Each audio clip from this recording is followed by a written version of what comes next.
And we are back, lead heads, with another episode of the Talking Lead podcast. This is episode 292. Coming off what was, a historic interview, I guess, for Talking Lead. We had one of the legends of the UFC and MMA. We had Royce Gracie join us, albeit short. We're looking forward to having him on again. We've been talking with him, and he definitely wants to come back on, and we're going to talk hunting and shooting sports and some other things with Royce Gracie. So make sure you guys go back to episode 291 if you missed that. Pretty epic. It was our Optics 101 course. We had our good buddy from Ride On Optics, J-Mac, joining us. And a big thanks to J-Mac for setting that up with Royce. So this week, we're bringing back a long-lost fellow lead head.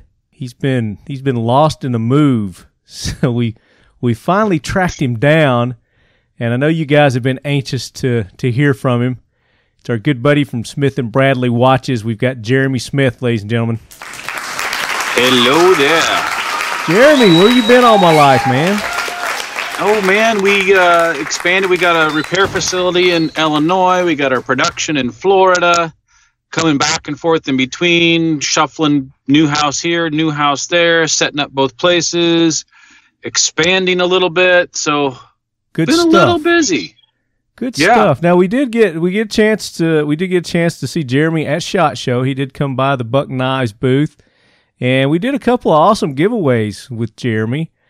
He had his buddy Rock, which Rock was he the prop master, or what did he do on the movie? He was the firearms coordinator for that film, and he of course does a lot of films. But yeah, that particular film, he was the firearms coordinator. So I worked with him and the prop coordinator for all this stuff for in the movie.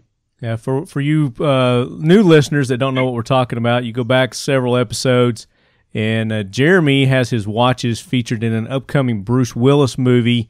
It's called, was it 10 Minutes Gone? 10 Minutes Gone. 10 Minutes Gone, and it still hasn't got a release date yet. I guess they're still working on a few little things here and there to get it polished up and ready for release, but they've been doing a big campaign getting it distributed worldwide.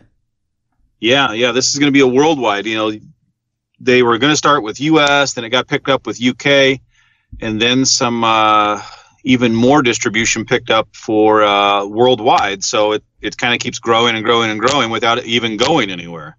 Yeah, so you got a lot going on, and we really appreciate you taking part in the SHOT Show events there, giving away one of the prop watches from the movie 10 Minutes Gone. One of our lucky lead heads. Who won that? I can't remember who that was. It was Marcus. Yes, Marcus. So, then go ahead. Yeah, then we put a little $100 bill out there too. A little hundy, yeah, threw a little cash money out there, and to reward our men on the street, which you guys are going to hear from in this episode. We hooked them up with that $100 bill, and through their good graces, they actually took that $100 bills, went down to the crap table, and they were hoping to double up, and they were going to donate all that money to, I think it was either Fleoa or Sheepdog. I can't remember which one, but unfortunately they lost. So did they crap out? they crap. I think they might have bet on black or red or something like that, and they didn't win. So. Oh man, well, we'll think of some other cool. Man, it was the thought that counts. So we appreciate those guys and everything that they did. So that kind of leads us into what we're going to get into this episode from SHOT Show. We're going to have our good buddies Nick and Jacob, our men on the street at SHOT Show, talk about all the cool things that they saw during the show. We're going to get Chance Paris from CP Tactical on. We're going to have the guys from Century Arms on, Altai Boots. And I'll probably work in a couple of other ones. But before we get into that, as always, we want to thank the sponsors of Talking Lead, the official optics of Talking Lead, Ride On Optics, RITON. And like I said, you guys go back to last week's episode, 291, and we had J-Mac on. And we talked about proper care and maintenance for your scopes and optics. So some good tips and tricks there from a good buddy J-Mac and Royce as well, Royce Gracie. Keltec Weapons, the KS7 12-gauge shotgun. Have you seen that yet, Jerommie? I have not. So you're familiar with the KSG shotgun, right? Yeah, I am. The bullpup 12-gauge, double barrel, or not double barrel, but 2 tubes of ammo. It'll hold a crap ton of 12-gauge. Well, they've got a single-tube version of that out now. It's called the KS7. So it's much lighter, much more maneuverable, and as if the KSG wasn't affordable enough, it's even more affordable than the KSG was, the KS7. Oh, wow.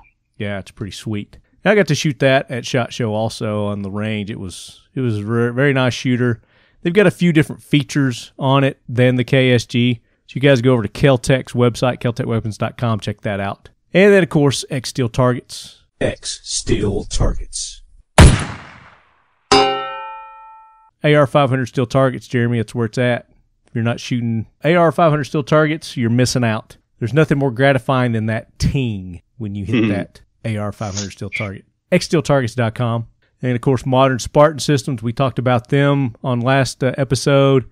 And they've got a lens cleaner for your scopes that works really well with those microfiber cloths and keeps your scopes nice and clean.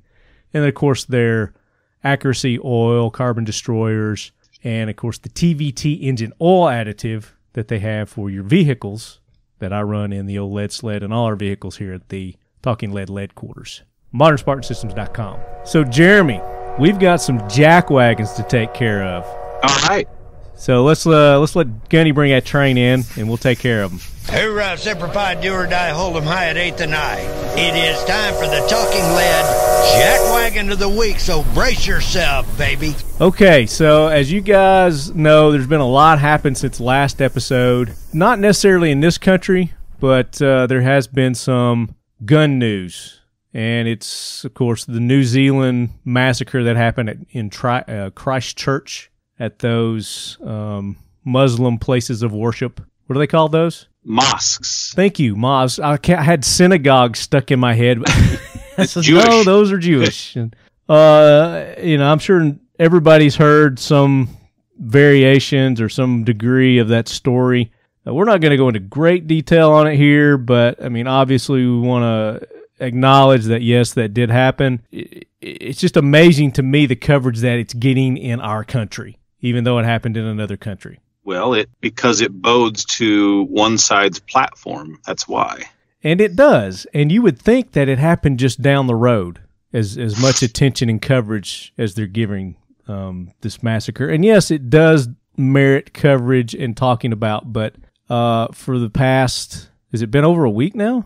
Yeah, It well, seems to it be merits dominated. coverage. It merits coverage, but it doesn't merit the same response. Our country shouldn't have the same response there. I mean, they're trying to say, well, this is going to happen here, or this is here. You know what happened there, and whatever they adopt there, we need to adopt here. It's like, wait a minute, we're two different countries.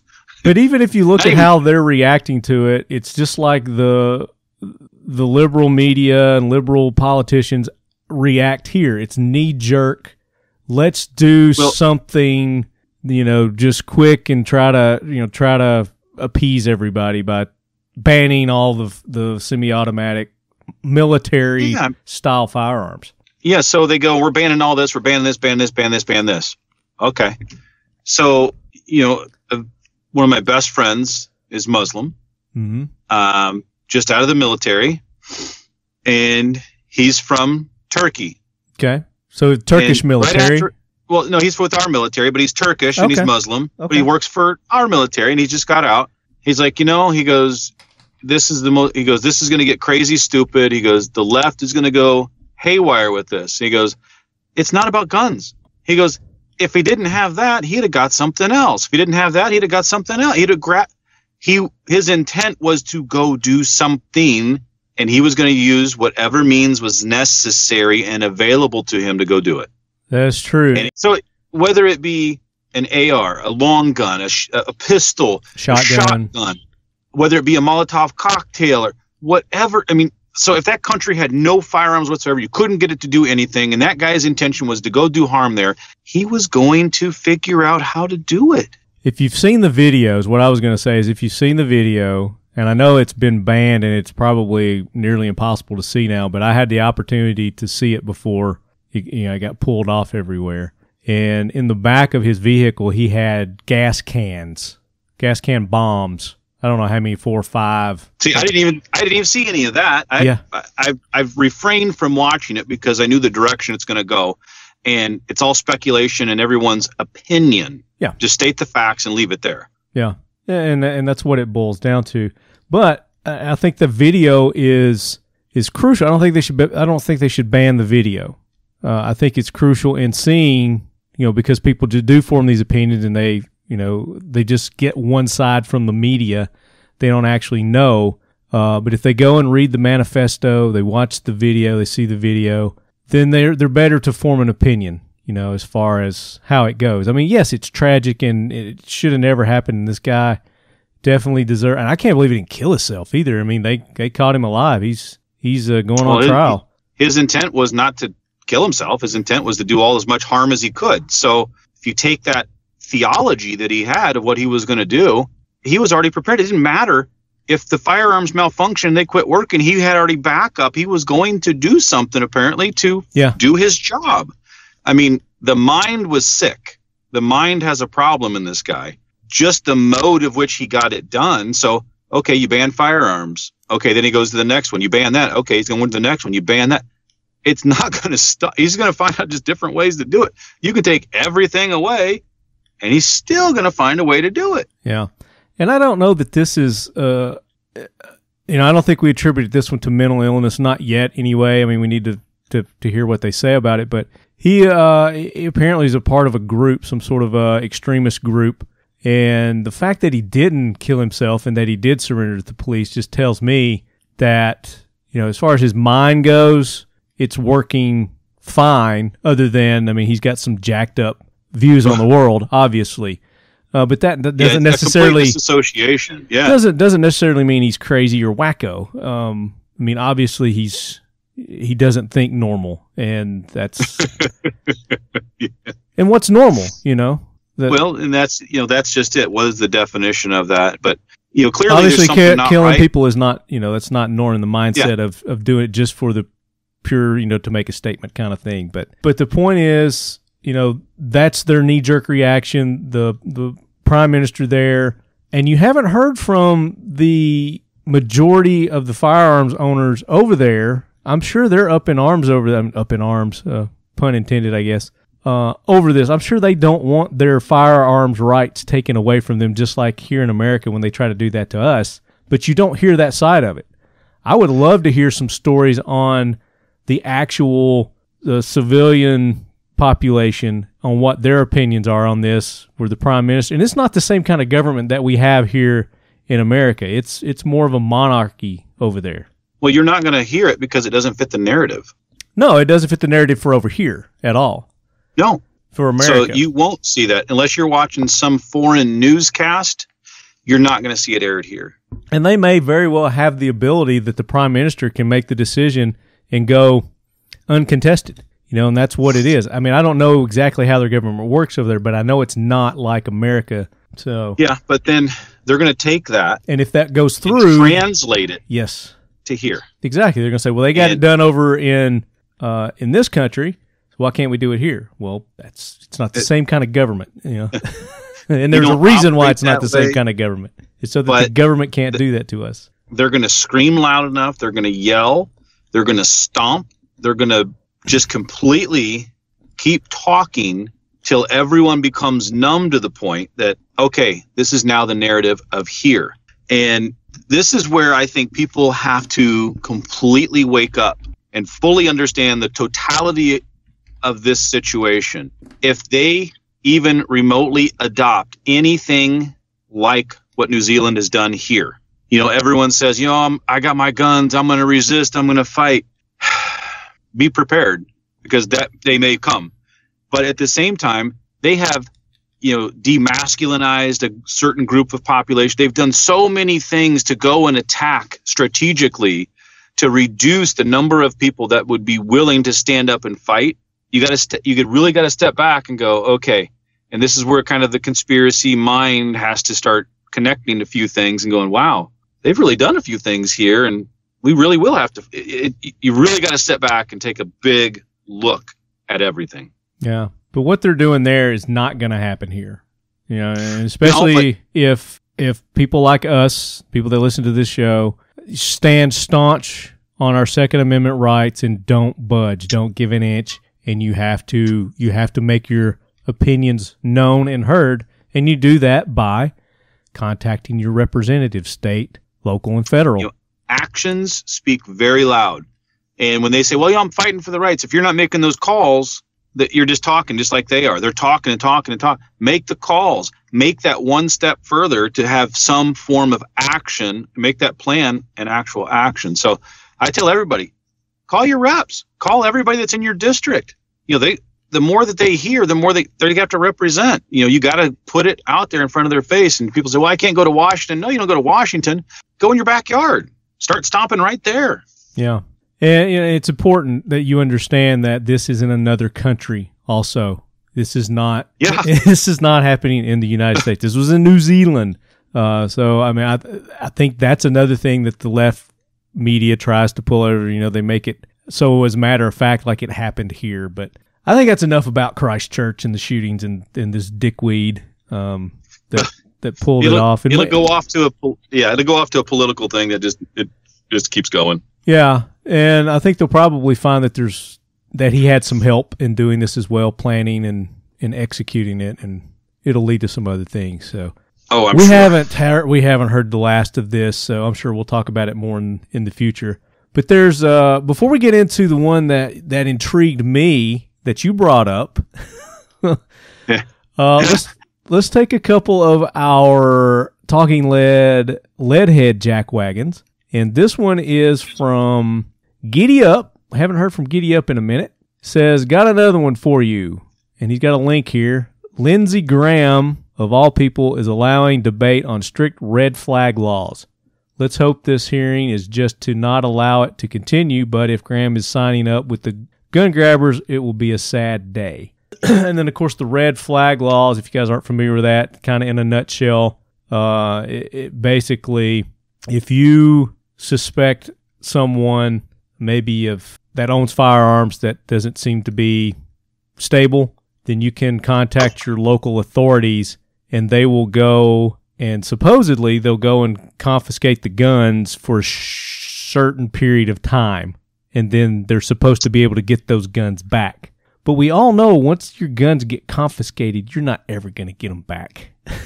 It's just, you know, I've been that guy that's taken them from, you know, domestic situations, you know, things that occur that, okay, we got to take the firearms out of the house. That's right. And for you guys who don't know, Jerommie is a former law enforcement SWAT guy in the Illinois area, right?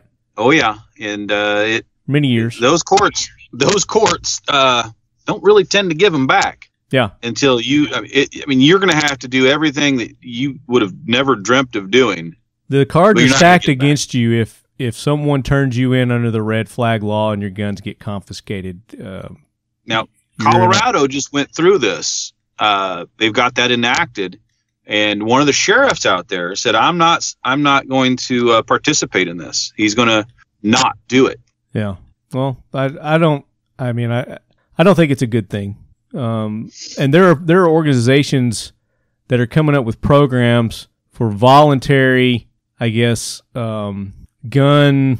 What is it if you voluntarily give up your guns? With what now? So with local ranges. So local ranges are setting up these vaults and these safes to where, let's say you're a veteran and you've got PTS and you're like, I'm having a bad day today. Probably not a good thing to have these in the house. Or a loved one does it for you. Take them to the range. The range will hold them for you, you know, until that loved one or someone comes to get them, and you know you're in a better place. Self-policing, you know, kind of thing. Well, the sheriff that's out in Colorado that says he's not participating in this kind of thing, he says, you know, the problem isn't the gun. He goes, the problem is the person. He goes, we should be focusing more on getting that person out of the home. If we keep them there and the gun's gone, he's just going to find something else to do. So we're back in the same conversation. Right. That the sheriff was like, hey, if he's got a mentally ill issue or something's going on, let's get him or she or he help. Or not even. Let's not even go with the mental health aspect of this. Let's go a domestic way. Let's say somebody's going through a divorce. Sure. I've been through a divorce. I know how stressful and how how much anger that can build up into people, and you do things that you don't normally or would never do, because emotions are at play here. And situations like that, if you're going through one of those. I can't tell you how many thousands I've been on of that. Yeah. And I had a very strong rule of thumb, and I would be there until I blew in the face getting it accomplished, but I always got it accomplished. They never really agreed a lot, but I got it accomplished. Was I would actually mandate one of the parties leave the home. Mm-hmm. No matter, now, if we always were the going best to jail, situation. Yeah. Now, and cooler heads will prevail. And it can't, if it had to get to an ultimatum thing, like, okay, we had a domestic. If I can articulate that something or a crime had occurred, we can really start really reading between the lines, and then paint the picture for them. Say, look, you can either go away for the night, or you can go with me for the night. And when we got to that last conversation, I'd be like, okay, fine. So then I would arrange for a family member or a friend, one with a calmer head, to come and pick that person up, because I wouldn't let them drive, and then let that rational person take the irrational person away. And we never had a relapse where people come back, because we had a cooler person with them, say, look, man, that you need to stop, and get an intervention basically right there on the spot. But what you're saying is right. You're right. That isn't going to cure the problem. The problem is the person. Yeah. And in whatever capacity and form that it's in. Right. But it can, especially like these ranges that have this program set up, absolutely. It is a good additional step to take. But I don't like the red flag law. Don't like that at all. No, I'm not with it. So apparently this Lindsey Graham guy is doing something. You guys can go read up on him. I don't know exactly what it was, but I think we talked enough about the red flag. So let's do this other one. Next Jackwagon. This comes to us from Jason Farmer, and he's throwing, what is this, Philo Beto O'Rourke on the Jackwagon train? Beto O'Rourke, is that his name? Is this all politics, man? I know, man. We don't talk politics a lot, but a lot of times the Jackwagons are politicians, and well, they're the ones that make our lives miserable. Government and politicians. So apparently he has come out and stated that he wants to take our guns away. He wants to ban military style. I mean, just like they're doing in New Zealand there. He wants to ban the high capacity magazines, all the military style type weapons. Let's see. I've got a link here. It says Robert Francis Beto O'Rourke. Did you ever watch that movie with what's his name? Clint Eastwood, where he was the fighter, Every Which Way But Loose. Oh gosh, yeah. Wasn't his name Beto? Yep. Philo Beto? Philo Beto. Yeah, that's what I was saying earlier. Right turn, Clyde. Says, presidential candidate Beto O'Rourke wants to ban AR-15 sales in America. Continuing his anti-gun rhetoric from his failed 2018 Senate campaign, O'Rourke recently said in an interview published by The Hill, if you own an AR-15, keep it. Continue to use it responsibly and safely. I just don't think that we need to sell any more weapons of war into the public. O'Rourke asserted that the AR-15 is built for the express purpose of killing people as effectively as possible in as great a number as possible, which that is false. The AR-15 was designed more as a suppressive firearm to get troops and units into place to be able to overrun a strategic placement. But anyway, O'Rourke is one of the many Democrats elected officials who have been infected by the anti-gun mind virus sweeping the nation since the 2018 Parkland massacre. It's been around way longer than that. In February 2018, during an interview with CBS News, O'Rourke, I think banning bump stocks makes a lot of sense. I don't know that we should raise the age for buying an AR-15. I just don't think we should be selling AR-15s in this country. So there you go. Huge reason to make sure that this guy doesn't become our next president. Right turn, Clyde. Onward.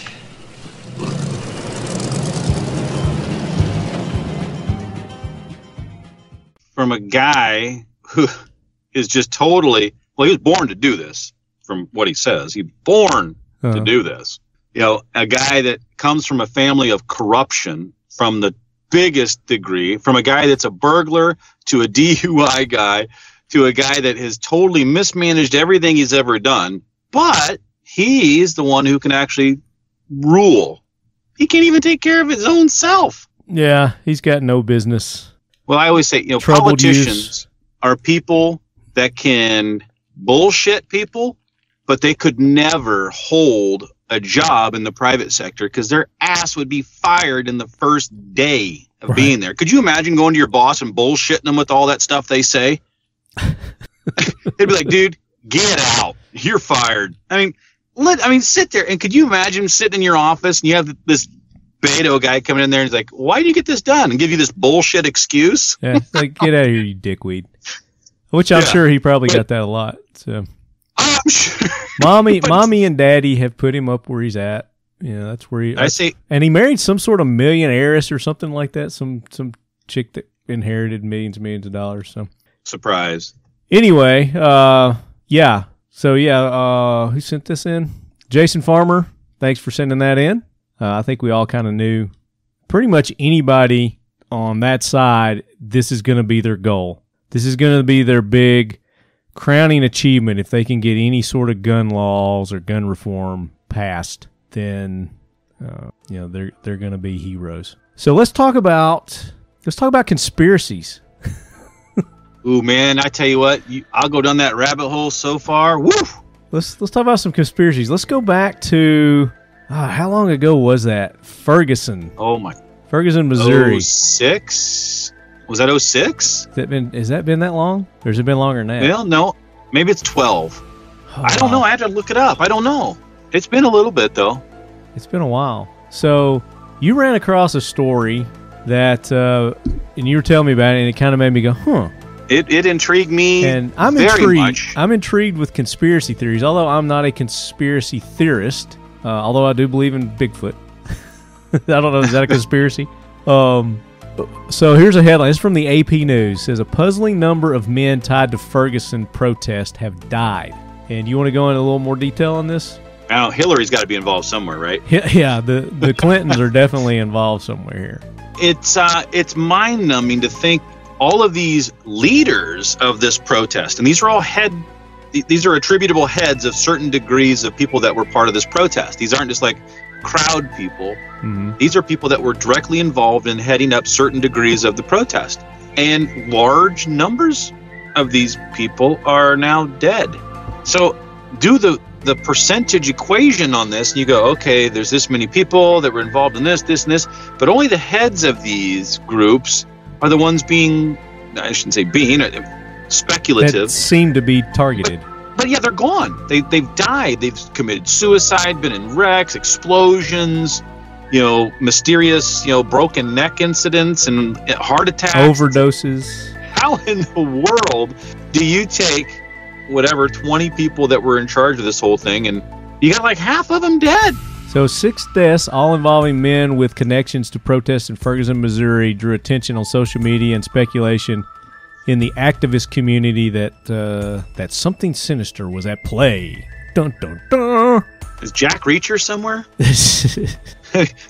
I don't. It's very bizarre, and if that is a good conspiracy theorist, dig into and see what more is going on. Yeah, but like you said, 2 of them were shot and their cars were firebombed. One of them actually happens all the time. One of them actually during, and this wasn't these 6, this was somebody else, was during the riots. There was somebody who was shot and car bombed during the riots. He got taken out while they were doing the riots. And then there had been, I think, 2 more similar homicides since then of this group. And like you said, there's been shootings, bullet-riddled bodies, overdoses, suicides, quote, suicides. 3 of them were riddled suicides. So, yeah, something pretty fishy going on here. I don't know. You know what? If someone wants to do some digging and looking at that, I'm sure there's more when you start peeling back that onion. Yeah, and maybe, what's his name, Alex Jones has something on this? Isn't he a big conspiracy theorist? I bet he'd be all over that one. You ought to turn that one over to him and let him run with it. Hey, Alex, what do you think about this one? Oh, well, I know about that. Yeah, we reported on that 2 years ago. Very good. So you guys, you can dig into that as much or as little as you want to. We just kind of thought it was interesting. So if anybody's got any additional information to add to those, talkinglead@gmail.com. If you've got additional jack wagons for an upcoming episode, talkinglead@gmail.com. Put in the subject Jackwagon Train or something along those lines, so I'll know what the subject is. But that's going to do it for our jack wagons this week. I think that's enough for our lead heads to mull over. That's a pretty good jack wagon, man. Yeah, Gunny's got a load. So haul that train out of here, Gunny. We're going to get into some of our SHOT Show interviews now, Jerommie. Whoa, hit it. From the 2019 Buck Knives booth, the official Leadquarters of Talking Lead. Roll that beautiful bean footage. And now it's time for the Talking Lead Man on the Street 2019 SHOT Show Update Day 1. From Nick the Dooley. official Leadquarters. No, the official Leadquarters, which is...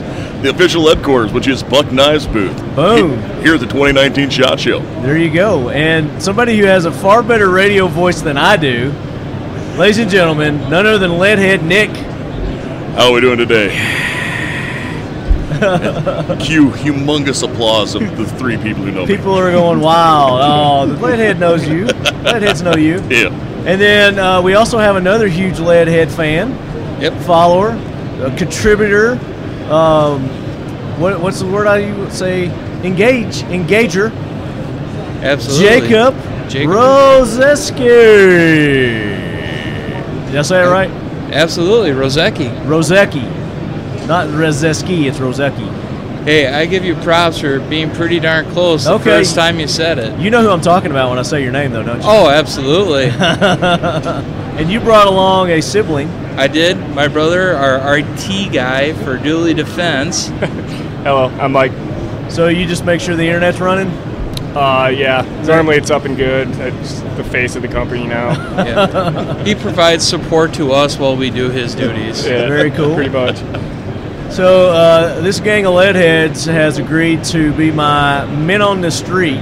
So going out, walking around the SHOT Show, telling me all about the new cool things, bringing it to you Leadheads, the listeners that can't be here. A little envious, I'm sure, of these three guys. You know, when those things happen, and part of it is it's so hard for one person to get around and see everything here because there's something like 26 miles of aisles of vendors to look at and all sorts of new stuff. And, well, some of it might be the latest soft gun case from 1978. Some of it's actually pretty new and innovative. So, yeah, and that's usually stuff down in the basement. So have you guys made it to the basement yet? we have. We went through the basement. We went through there. We haven't gone through all of the new next exhibitors yet because I know that on the third floor balcony they have the next exhibitors of the people coming through. Right. And a lot of that stuff's really new and unique. And that's kind of what I'm here looking at for is what's the next big thing. There you go. And have you seen that yet? Well, we've seen it's just day one. I know you guys haven't, got maybe a quarter of the way through. Yep, it's day one, so we're just starting. We haven't even made it through the Glock booth yet, so. Well, I think we kind of know what Glock's got going on. They don't really have anything new, so. Yeah, strangely enough, it's another black gun. And Right. Maybe a little silver to it. So talk about what you have seen where you have been today. So one of the coolest things we've seen today, at least I have, is Faxon Firearms introduced their own pistol. It's now called the FX19. So it's a Glock 19 pattern style firearm. It takes Glock accessories and all of that. They also made their own slides, much like they did for the M&Ps, which they have two different variants. I believe they're called the Hellfire and the Patriot. One has all the window serrations because since they make those pretty rainbow barrels, you want to show that off. Right, yeah. And but that was a really neat firearm, handled really well. They have a serialized frame, so it ships out as a complete firearm straight from them. You don't have to do your own build kit at home, and they said they ship with Overwatch precision Glock triggers. Okay. So it's... did you get a MSRP on those things? I didn't get the MSRP on it. We went through and we're talking about that because when they go through the different varieties of it, it's kind of like the normal packages. But if you've always wanted that Gucci Glock... Gucci Glock, I like it. Didn't have the time or patience to go through and get all the parts modded out yourself. Yeah. They're selling one straight from their factory. So that was pretty neat. The other thing that, as anybody who works on guns knows, all of the tools that you need to do that, and Real Avid did their whole armor in a box kit. Who is it? Real Avid. Yep. Real Avid. Have you got it here? Yeah, I got a new product that they're coming out with this year. It's their cleaning tool kits. Okay. For you listeners, you aren't able to see it, but basically when you use, when you basically using a toothbrush, but these tools are a little bit smaller, and we'll get into some more of those nooks and crannies for you. Yeah, there are all kinds of, you got like a rectangular shape, you got a long skinny rectangular shape, you got diamond shapes, you got vertical, horizontal, all kinds of little scrub brushes to get in those areas on your firearms that you can't normally reach. Yeah, and this is a new product that they're dropping this year. A couple other products that we had was a takedown pin. Yeah, the front detent pin. As anybody who's ever built a AR-15 knows, that front pivot pin with the detent that goes into it, they have a tool now for that. And it's not just like the normal Mickey Mouse one that you rotate around. This is actually a tool, and you plug things in and flip it all around. And I saw it first and went, oh, I don't know what this is going to be like. And now I don't know how I ever got along without one. I hear you, man. Yeah, no more using razor blades to hold it down and try and slide your pin in there. And works really well. And what's the name of that company? Real Avid. Real Avid. REALAVID? Correct. Yep, that's it? Okay. So you guys go check them out. I'm sure they got a website or something. Oh, absolutely. We I know they sell some of their supplies at Shields. And, I bought some of their punches that they have. Cool. A lot of their AR cleaning tools. They just came out with a new screwdriver kit, too. And on their screwdriver and on their cleaning kit, they'll use LED lights. And this one that they had on their screwdriver kit was not an LED light, but it was something very similar and even brighter yet. Cool. So yeah, we found them last year, and we've been really happy about it. What's up, Chatty Cathy? Have you not been impressed with anything yet? No, I just normally follow them around. I mean, I like Vortex, so I went in the Vortex, check some of their new stuff out, the Razor. Wrong answer. You need to be going to Ride-On. Of course, that was the first spot we went to today. I'm just kidding. Yeah. What'd you see cool at Vortex? Like I said, I'm from Wisconsin, so I got to back them. You don't have to, but go ahead. Anyways, continue. The Razor holographic red dot that's been out for a little bit, so I just went and messed around with that. Pretty Digging cool. that? Yeah. Cool. So. Yeah, they're Fury range-finding binoculars. They said they were ranging steel targets up to 3,400 meters. And I was like, well, that's handy. That can be handy. Yeah, there's been a lot of nice products dropped this year so far. And more to come because you guys haven't even made a quarter of the way, like we said. Oh, yeah. There's going to be a lot more to come. We'll be giving you guys updates as we go through to keep everybody. Very nice. And if we can get an internet signal here, get my Instagram Live, we'll be posting it on there too. But by the time you hear this, you've already seen it. So. Exactly. But yeah, we've sent a couple of these suppliers up to you, and hopefully they'll stop by the booth and set up some interviews down the road. Yeah, for the very rest cool. Of the week. Love to get some of these guys on. So. We've been trying to send them up, and apparently this year is the year of the thermal optics. I think I've seen 15 new thermal optics companies. You know, that's a good thing because that's going to drive the price down. Yep. And make it affordable for guys like us. You know? Yes, it'll make it affordable for I mean, guys. I know you can afford it anyway. I mean, rolling in the dough over there, Dooley. Yeah, something like that. But for, guys like me and Jacob and Mike, throw us a bone. Come on. But have you seen some good stuff? I have been seeing a lot of stuff, and I actually had someone sit down and explain it to a knuckle dragger like me so I can understand how that thermal optic works, specifically with getting into it, which I'm sure somebody's going to explain it better than I do, is when you think about one of those optics, we all think of it as traditionally looking through a screen, or like a normal lens like you would any other rifle scope, but they actually are set up more like a digital camera where they're putting it on a screen just like you would have in that camera. So they worry about how many pixels they're shooting it in, and I was like, oh, okay, well this actually kind of starts to make sense now. Yeah, it's a complete different technology, but that's cool. So yeah, if you can get some of those guys up, love to talk to them about that. We swung over and took a look at the new Mossberg pistol that they dropped, and it's actually decently nice to hold. Okay. Got a nice trigger pull on it. Price point I think was right around $450.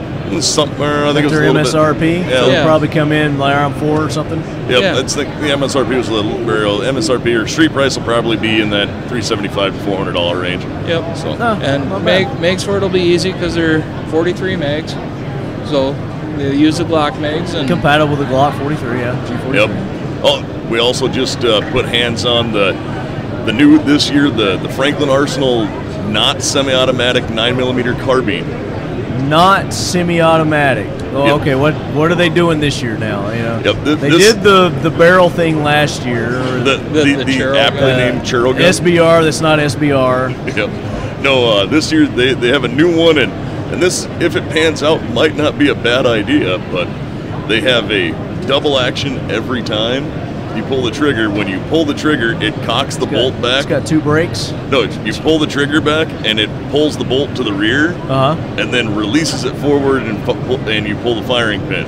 So you cock it every time you pull the trigger. It doesn't have a gas system on it. It's entirely, think of it like a double action revolver, but just magazine fed. Okay. Huh. That's all I can say. Yeah, it's about a 43-pound trigger pull. Okay. More. So yeah, so that's Franklin. They had it out at the range. I didn't have an opportunity to shoot it. There Yep. was a lot of people there that were lined up to shoot it, so I didn't get an opportunity. But it's one of those things that I've got to actually see to understand what the hell you're just talking about. So yeah, that's kind of why I had to go look at it. It too, sounds like to me like why? Okay, but yeah, they're like, well, no, it's not just for compliant or states that have compliance issues because it's not a semi-automatic, so anybody could run it. Right. But it actually unless they reclassify it as a machine gun. Yeah, exactly. Like they did. So there we go. Unless they rule by fiat and the king declares. Yeah. But no, it's an interesting concept, and it's one of those things where we make a lot of jokes with them about churro guns and things like that. But sometimes that's what has to happen to innovate. And, you know, you can have 7 really bad ideas. Well, we're all about innovation, and I like the fact that these guys are out there trying and pushing it to the limits. And some engineer sitting around in AutoCAD drawing up an idea, and he's like, "Hey guys, I got an idea. Right. Watch this." But very cool. Anything else? I may have broke the new Zev pistol. May have broke. Oh, that's my shtick, man. I break stuff. It fell apart in my hand. I must be rubbing off on you, dude. Well, I could break anything, so yeah. But I feel you. That again is a Glock platform, and then it's modular, so the trigger comes out of the grip, and the frame is not serialized. Right. So they kind of the SIG 320 and the Glock 19 had a baby, and this is what happened. This is what came out. Yep. Okay. Tell you what, you guys need to go check out Chance Paris. I think it's CP Tactical. I've had him on the show before. Yes. And I got to shoot this out at Range Day at the Antares Alliance, and he's doing his own cuts now. So he's got his own patented little slide cut that he's doing. I think on the 19s and the 17s. But it was really shocking how smooth and level that he's got those things. So he's doing barrel cuts and all kinds of things with this. But if you get an opportunity, I think he might be in the Ride-On booth. But anyway, if you go down there, just ask those guys and they'll tell you where he is. I don't know which booth he's in, but you'll really dig it. And I posted some stuff on Instagram. Yeah. I was shooting it. Yeah, we went down and checked out all the Caltech stuff that. Yeah, you go see Chad and the gang? We went over and talked to Chad, and that's one of those where when I put hands on that new CP33, that is a really kind of an amazing little pistol. The trigger is great. Shoots great. Yeah. And, I did shoot that, yeah. And that KS7 for that KS7? That might be where it's at. It was really it was very easy to handle. I got to shoot it, put several rounds through it. Very controllable, lightweight. Bullpup 12-gauge shotgun, very nice. It's very handy. And they're talking about they've got more versions. They're talking about coming out of with that one too. So they've got lots of stuff coming from Caltech. Yeah, well, they are a very innovative company as well. One of the most innovative in our industry. Yeah. Yep. But I know you guys want to go wet your whistle. The beer line has started. Yep, I was going to here say. at Air Buck Knives. I hear the music kicking off, and it sounds like they're opening up the beer garden. There you go. Sounds like to me. It's a big party. So, guys, again, thank you so much for taking the time and being our man on the street, the lead heads on the street. And we're looking forward to day 2 report from you guys. Sounds good. We'll go out and pound some more ground, get you back all the new stuff. All right, guys. So we're going to go take a beer break. We'll be back later. Or you find out where the wine is. Let's do one more. Check, check. Check, check. 1, 2. Now give me some words. A wicka wicka. A wicka wicka. Check, check, mic check. A wicka wicka. The human beatbox. All right, guys, we are back at the 2019 SHOT Show, and we are recording from the official Leadquarters here at the Buck Knives booth. And this is day 1 still, and we've got lots and lots and lots of people streaming in, streaming out. Just happened to catch these guys as they were walking by. Noticed the boots. I was like, hey, I got a pair just like that. Those are Altai boots. And, I mean, look who it happened to be, but none other than Ryan Bajan. I got it right, didn't I? Yes, sir. You thought I was going to say Bajan. You guys may remember Ryan from our super special Black Friday show where he hit you guys with some awesome deals from Altai boots. And what the Uber socks, what was it? Ulerware. Ulerware. Now, were you the one that makes the casseroles? They're not called casseroles, but they're called Hot dish. Hot dish. Sir. And that's what I named the show after, if you noticed. Yes, sir. I It did. was the Talking Lead Black Friday Hot Dish of Deals. Love it. And that was all due to you. Well, I really appreciate that. I'm actually honored. Yeah, you and your hot dishes. So you brought a buddy with you. Yes, sir. Yes, sir. Introduce your friend here. So this is Sean Thompson. He is my counterpart on the material side of the company, Super Fabric, which Altai boots are made of. The Super Fabric. And you guys have that like trademarked and all that, Yes, right? sir. It Yes, is sir. the Super Fabric. So we were talking, you were at range day, both range days, right? Or just the interiors? Just the Antares. Okay, I thought I saw you yesterday. I saw you. No, that was the casino. Everything's running together when you're at SHOT Show. But we were at the Antares Alliance trying by, and you were telling me that you guys are getting into all kinds of other aspects other than just footwear with this material. And we'll get into that a little bit later. But we wanted to get Sean on, and you guys have heard us talk about Altai boots before. I've been wearing them now for, what, a year? Has it been almost a year now? Yeah, at least. Yeah, so I got the 8-inch pair, and then you just sent me a 6-inch pair that I just started wearing here at SHOT Show. Wore them a couple times before that, but I've worn them to both range days, and I wore them out at night walking around, and they are super comfortable. My feet feel great. I'm wearing just cowboy boots today, which don't feel as good. I'm a little spoiled after those Altai boots. But talk about this super fabric, super material. Yeah. So Super Fabric. Because all we've heard is it's super and it does all these cool things. So you're going to break it down, to its elements for us, right? Yeah, I'll do as much as I'm allowed to under proprietary natures. Okay. All right. So Super Fabric is a proprietary resin technology that was created in the early 2000s, designed to add durability to products, whether that is abrasion resistance, cut resistance, flame resistance, which we see a lot of here at SHOT Show. A lot of requirements for the military there.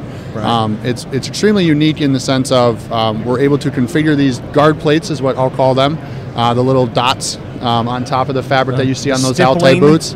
I call them stipplings. Stipplings, yes. So those little stipplings or guard plates can be configured into a lot of unique designs. The Altai boot uses a pattern that allows for extreme breathability, extreme durability as well in the upper of the Altai boot, and you'd see it here at SHOT Show a lot in reinforcement for elbows and knees on a lot of tactical wear.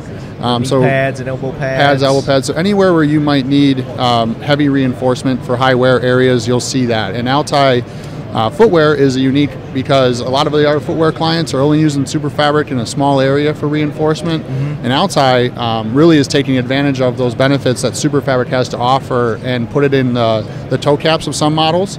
and also the uppers. And I know that you've seen it firsthand as well. Extremely breathable and light. And that's another feature that the Super Fabric has in a lot of different products is we can eliminate the extra weight that some of those other fabrics add on to those products. In Super Fabric, leather, some of the heavier nylons. Really heavy, Yep. I like to call it a walking contradiction: lightweight and durable, waterproof and breathable. Yeah, it is. It is, and a very abrasive resistance. As well. Easy to clean. You guys saw me do a video. I posted it on Instagram when I was over in Poland. I'd spent the day driving tanks. We were out in some dirty, nasty terrain all day, and they had this boot washer in the bathroom in Poland. Apparently, they take pride in keeping their boots clean, their shoes clean. And I thought that was really handy. So I did a video of it, showing it. But some of you people said I was using that wrong, and that it's called a bidet, or is that what it's called? It's supposed to be to clean your underside, your undercarriage. But yeah, leave it to me to find multiple uses for something. So yeah, that is awesome. But speaking of multiple uses, with this fabric, you guys are really expanding out into other. You're talking about knee pads, elbow pads. Not just the boots. We're talking about automotive industry as well. Is some stuff that we can talk about? Is this a secret? Yeah, no. We are able to say some things. Just let me know if I get into uncharted territory. Yeah, I'll certainly let you know. Ferrari is an automotive company that has been purchasing Super Fabric for the last 8 years. Ferrari. Yeah, I think you've heard of them. Ferrari. Yeah. Oh, that's the car Magnum drives. Yeah. Yes. So Super Fabric has been very versatile in the Ferrari vehicles. Started out in the seating. As for high wear areas in the bolsters. And Ferrari has actually found that the Super Fabric pattern that they use, which is a custom one that they have, is actually been very good for carpeting and the floorboards. Yeah. And that truly has expanded the Super Fabric reach in that world, where we've got a lot of companies over in Europe who are hopefully be coming out with some more automotive companies using that. They're using it in floor mats and other carpeting in the trunk of the vehicles, or in Europe they call it the boot. The boot, which is very ironic. Stick it in the boot. Yes. Outside of those automotive, it's been used in other military applications for seating as well. We've utilized it in some helicopter seating for ejection seats. I was going to say it makes for this material. It makes a lot of sense for like military vehicles, or your good old boy pickup truck, farm equipment, and tractors and.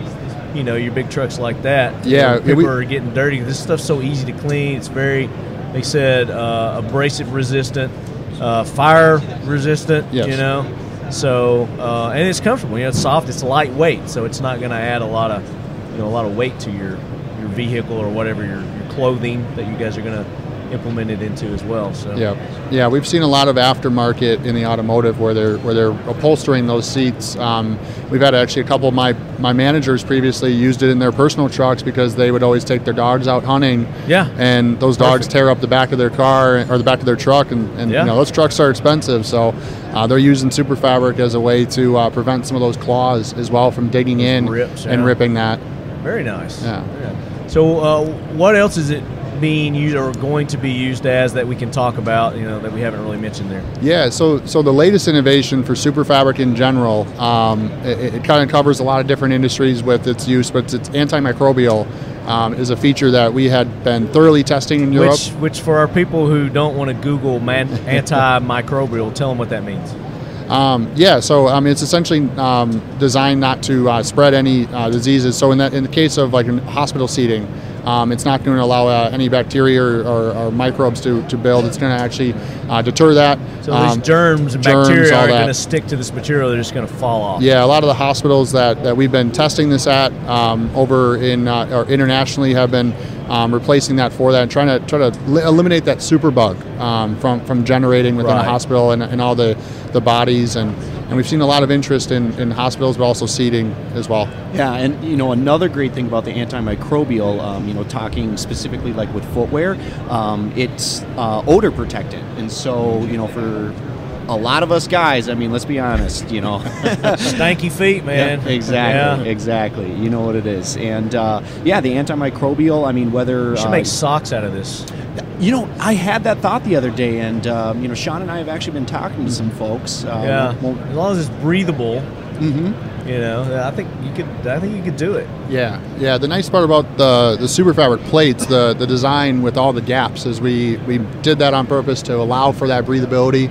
And depending on the pattern that we're using, we've got over probably close to about 100 different patterns that have been created so far in super fabric. A lot of customization, a lot of logos can be built into the plates itself, which I know in the motorcycle industry, one of my customers, Climb USA, has been utilizing that logo as their shoulder patch. Okay. So they've replaced just a generic stitching, and they've put their K logo into our super fabric plates. So we've engineered that to fit that logo. Yeah. So are you doing motorcycle jackets? Yes. So we've got motorcycle jackets, motorcycle gloves. A lot of You're ahead of me. I gotta keep thinking. Keep going. I'm gonna think of something you're not using it for. Keep cleaning scrub pads. So we work with 3M to create a cleaning scrub pad for your household. Okay. We're spec'd into a military combat shirt with one of our partners here at the show. We've got industrial covers, so we're covering, whether it's a tanker or weapon systems in military applications. It's been used for cover. What's the heat resistance on this? How hot can it resist up to? So as far as our guard plates, the structure is going to be it's a hard structure. In order to soften that, you'd be looking at consistent heat of up to probably above 300 degrees Celsius, that it can at least withhold up to 250 degrees Celsius as far as heat exposure. So I'm thinking along the lines of a handguard on a firearm, on a rifle, on an AR-15, an AK-47. Yeah. Those can get hot. I think you might have just found an application we don't have yet. Okay, there we go. Plus you're getting that extra grippiness kind of thing. Yep. And it's easy to clean. Yes. People are throwing it in the dirt and the mud, battle conditions kind of stuff. Just wash right off kind of thing. Antimicrobial. So our soldiers are, people aren't getting the bugs and the diseases when they drop it in these third world country, swamps or whatever. Knife handles? Knife handles, definitely. I mean, there's pistol grips. Yep. Yeah, we can add obviously some silicone and some other coatings to allow for that grip, but then there are some patterns there that are very good for grip on its own. If you guys wanted to make a super material sport coat, I would wear that. I think you'd look sharp in that. Right? Yeah. So we definitely already have that is definitely one of our customers certainly does. They utilize that in a it's on the inside of a suit coat, and they use a pattern that is designed for cut resistance. The pattern that they use is being used in an industrial safety gloves for cut resistance. Knife sheaths. Yep. Yeah, knife sheaths. Here at the show, you'll see some holsters as well, some gun holsters that utilize super fabric with silicone. Yeah. Holsters, yeah. Yep. I keep trying to think of some more that might be coming out. Fishing gloves. Lindy Little Joe was one of our first customers, and we created a guard plate pattern in a resin that it has a rough surface for wet grip. So silicone is great for dry grip, but the issue there is obviously any exposure to liquid kind of eliminates that grip. So we have a rough surface that allows for a wet grip. So for dive gloves? Dive gloves? Divers? Yep. Divers. Scuba divers? Yep. Maybe make a suit out of that. Wait, I'm being teased with something here. Is that? We should. Oh, we should do. Stand by. Stand by for more. And I'm just gonna. I knew you were hinting at it, Marty. So I'm just gonna, say it again without saying it. But knife sheaths. That's a good idea. We are in Buck Knife's booth. I've got markers here, visual markers that give me hints. So that's cool. But it sounds like the applications are in. I mean, we were sitting here talking to the Trigger Safe guys. they're using this composite plastic thing here for their trigger safes. I'm thinking maybe if they use that super fabric in this, then they're going to get maybe longer life out of them, better durability. I don't know, and they seem to be pretty durable and sturdy. But anyway, the possibilities are endless. It sounds like with this stuff. Yeah, we've got You're branching out into every industry, every market, every. Yeah, that's the unique thing about Super Fabric is the creative designs that we can come up with for different industries. You will not see the same pattern in a lot of different industries. You'll see a lot of unique ones. You got to make a football out of the Super Fabric. You just stole Ryan's idea. Boom. Ryan talked about that yesterday. We were just talking about that yesterday. You at a trade show like this, you get a football made out of Super Fabric, just toss it out to somebody, brings them right back into your booth. Get your logo on it. Yeah. Oh yeah. Oh yes. Heck yeah. Yeah. Nice. Or maybe you could start a whole new sport. You call it the Super Fabric Ball. Super Ball. Super Ball. Super Fabric Ball. Super Fabric Ball. You got to keep that trademark in there. True. Oh, sorry, Dr. Kim. Because I think there's already a Super Ball. But that's very cool, man. So I appreciate you coming on and breaking down and really giving our listeners the big, broad picture of Altai. And, you guys just aren't boots, aren't going to be just boots. You're really branching out into everything. It sounds like watch bands. Boom! I just saw another application. Watch bands. Oh yes. That'd be sharp. I'll be doing this all day long. So, give them your website real quick. Yes. Again. So for Super Fabric, it's www.superfabric.com. You can find us on Instagram, Twitter, and Facebook under Super Fabric. And then for Altai boots, it's just Altai Altai Gear.com, because as Lefty here mentioned, we're not stopping at the boots, and that's why it's AltaiGear.com. And likewise, all the social media platforms, Facebook, Twitter, Instagram. Yeah, and make sure you go get those boots. Tell them you've got the different styles in your boots. Yeah. So, what's great is all of our boots are designed purposefully to fit and feel the same, and at that point, it's just a matter of selecting among 3 variations. You got the colors, and you got the links, yeah? Yep. So black, brown, or tan, 8-inch or 6-inch, and then the third being you can get it with or without a side zip. There you go. And I've got the side zip in the 6-inch tan, which I love. Didn't think I would like a zipper, but I'm digging it. And then I've got the 8-inch in the brown.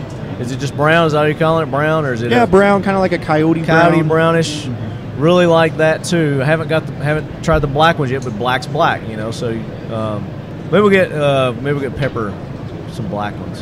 I don't know. Did she tell you what color she wanted? I did not know the color, but I think that makes sense since you got the other 2. Set her up. I don't know. It's gonna be her call. I'm not gonna do that for her. I'll get in trouble. Yeah, sure. So I don't want to get in trouble. But guys, thank you again so much, and we're gonna have Ryan, and we'll get Sean back on too when they start coming out with some of these products. Let us know when they're available, and we'll make sure that the lead heads know and go out there and add it to their kit. Yes. Thanks for having us. All right. Yeah. Backpacks, another thing. Boom. I'm still going. All right, guys, we'll be back with more from the 2019 SHOT Show here at the official Leadquarters, Buck Knives. Thanks, Lefty. Brown chicken, brown cow. It's so loud. You don't even know. Hey, Marty, remember we tried it when we were doing the show on top of the Lone Wolf truck? Yes. In Houston? You remember that? Yes. It was a great time. Is that not the bomb? And then they got rid of it that next year. Yeah. We're not going to do that anymore. Awesome. Yeah. Love doing that. Okay. Welcome back, Leadheads. We are at the final day of SHOT Show 2019. Buck Knives headquarters. Buck Knives Talking Lead headquarters. We have with us Buell Collins with Fiocchi. Hello. And we have none other than Student of the Guns, the Markles. Yes. And Jared. We have I am the pimp hand of America. Wasn't a job I was looking for, but it's a job I accepted. And I am Jared. This voice is Jared Markle. And this is Lefty's right hand. And I'm turning it over to him. That's all you can take. Lefty's right hand. She's got a little mouse voice. She does. She got a little mouse He's a voice. pro. She's scared. He's a pro audio editor now. She's just scared. So, yes, Lefty is back. Had to take a little potty break in the little boy's room. So, thank you, Pepper, for standing in. And this is the official Leadquarters here at Buck Knives. And look who it is. It's Kel-Tec Chad and the gang just stepped in. So join us around the table. She introduced everybody, right? Yeah. Okay, very good. So, Buell. Hello, how are you? Have we had you on the show before? Yeah, I was actually your last interview at NRA last year. We closed down that's NRA, right. yeah. That is right. So, what's new and exciting with Fiocchi? So this year we're expanding our rifle offerings. We added 260 Remington and 6.5 Creedmoor, which everyone is excited about. We feel this is our most complete rifle line to date, and very excited to offer that. Last year when we talked, we introduced that Sirocco line. We completed that line, added the 243 and various calibers there. So, yeah. So you feel like more rifle ammo. You feel complete now with your. I feel pretty complete. Line of yeah. It made me feel whole. How whole? Did you say that you're offering Sriracha bullets? Sirocco. Sriracha. Sriracha bullets are totally different than Sirocco. Yeah. Spicy bullets. Sriracha is different. It's a different. Yeah. But I could it's better dip on my food. Sirocco. Is that Indian or Korean? Or is it neither? It's neither. It's from California. Well, Sirocco is an Asian sauce. I think it's from Thailand or something. Yeah. I'm pretty sure it's Korean. But they make it in California. That's what I was thinking. Yeah. They make it in California. It has a rooster on it, which is awesome. Yeah. That's true. I'm an uncultured swine, so. Alex would know. I like America. Alex would know, but she's not here. Yeah. I like America. Oh, you always Google it. Yeah, that's what Google's for, right? Yeah, you got your phone in your hand, Jack. I'm posting a picture of us on the Student of the Gun right Instagram. now. Yeah. Student of the Gun in the house. Wait, is this going on the internet? Paul and Jared. It might. It might be on Are the y'all internet. going to do it live? Do it live. Do it live. No, people can't hear it. It's not plugged in. Can they? Do it live. Okay. It would look like we're miming it. If Right. we did. Oh boy. Can we hook up the headset to it somehow? I don't know. How do I go live? Well, we could turn it on and just stick it on one ear. You ever seen those guys on the range that want to talk on their phones, but they want to wear their headphones too? So they turn their iPhone on and they Stick shove it it up up underneath their thing. Tell me you've never seen anyone do that. Never seen someone do that, but I don't go to the range with weird people. Paul. You don't go to public ranges. Not New often. invention. New invention. So we make a little slide that they can just clip their phone up in there. That's right. Clip it to your head. Clip it into your headset. Now, all right. In truth, there actually are several manufacturers that are making electronic ear headphones that have universal jacks on them. But of course, if you got a modern iPhone, you can't use it because it won't use the universal jack. The universal jack isn't the universal. 8-inch jack, right? That's why I don't use Apple products, man. They're just so proprietary and want to get your money everywhere they can. They're more efficient too. I've been using the same charger for my Android phone for the past, or ever since I switched over from my Windows phone. You want to know a secret? And it actually used the same charger as the Windows phone. You want to know a secret? Let me hear it. I don't even have to plug mine in. It's wireless charging. Well, I've got that too. I've got one of those little stay. You just put it on and it charges. I've got one of those ones that looks like a Star Trek tricorder. You flip the thing out. You got a flip phone still? You flip the thing out. You don't still have a flip phone. I think that's a walkie-talkie. It has numbers and a 0, and it lights up. The display screen lights up when I dial it. Well, it's like disco. The coolest feature your phone has is that you answer when I call. Well, see, that's one up on me because he doesn't answer my calls. Yeah. You don't ever call me. I'll call you back later. Yeah, call Jared. I'm busy pimp-handing America. I can't be bothered. America needs a slap. Yeah, the job was vacant and you took it over. I appreciate it wasn't that. a job I was looking for, but it's a job I accepted. So we're at the 2019 SHOT Show, guys. Yes, sir. Here in Las Vegas. We're running on fumes. Now, have you guys been walking around? You had a chance to check out what's new, what's innovative, what's exciting? Well, I was at the Fiocchi booth the other day, and they're going to have some Creedmoor. Some 6.5 Creedmoor? You got you some Creedmoor? You got that Creedmoor? Creedmoor? I need my some fix. Creedmoor on you, man? I think there's a cream for that. Yeah, some Creedmoor. You can go down to the hotel shop down there. And get you some Creedmoor. There's a CVS a block away. Me and Paul will be visiting. Get that fix for the What do you think of the Creedmoor round, Paul? I think it's bizarre that this cult has developed around it, and I know people are they're over on the other side of the radios going, "Wah!" But He said 260 Remington. I've got a 260 Remington and a Creedmoor, and like ballistically, how far away are they? We're holding our fingers apart, like. Yeah. It's like that much. One of those the size hairs of a out Tic Tac. Yeah. One of those hairs out of your mustache would split the difference. Yeah, exactly. I'm glad you went that route. Yeah. Thank you. I'm a Thank you gentleman. very much. But no, there's so many, and that's, I guess, it's part of the theme of the show is there are so many good products today. Right. Whether it's rifle cartridges or handguns or whatever. I mean, everyone says, do you see this new handgun or that new handgun or what have you? And the fact is that there's so many good companies making good products that I kind of feel bad for the consumer because they're like, what should I get? It's tough. They say, what should I get? Should I get this company or this? And I'm like, all three of them will work. All three of them are good. Right. So what's your budget? Yeah, do you like chocolate, vanilla, or strawberry? Yeah. Because there are so many. And the rifle manufacturers today, the technology that they're using to crank out barrels is as close to perfect as we've seen it in our lifetimes. We are reaching a pinnacle in technology. Yeah, like with rifle barrels. Oh, yeah. When you're Mossberg and you can make a retail $399 bolt action Creedmoor, right? That will shoot sub MOA all the time, as long as you do your job. All the bullets are going in under an inch.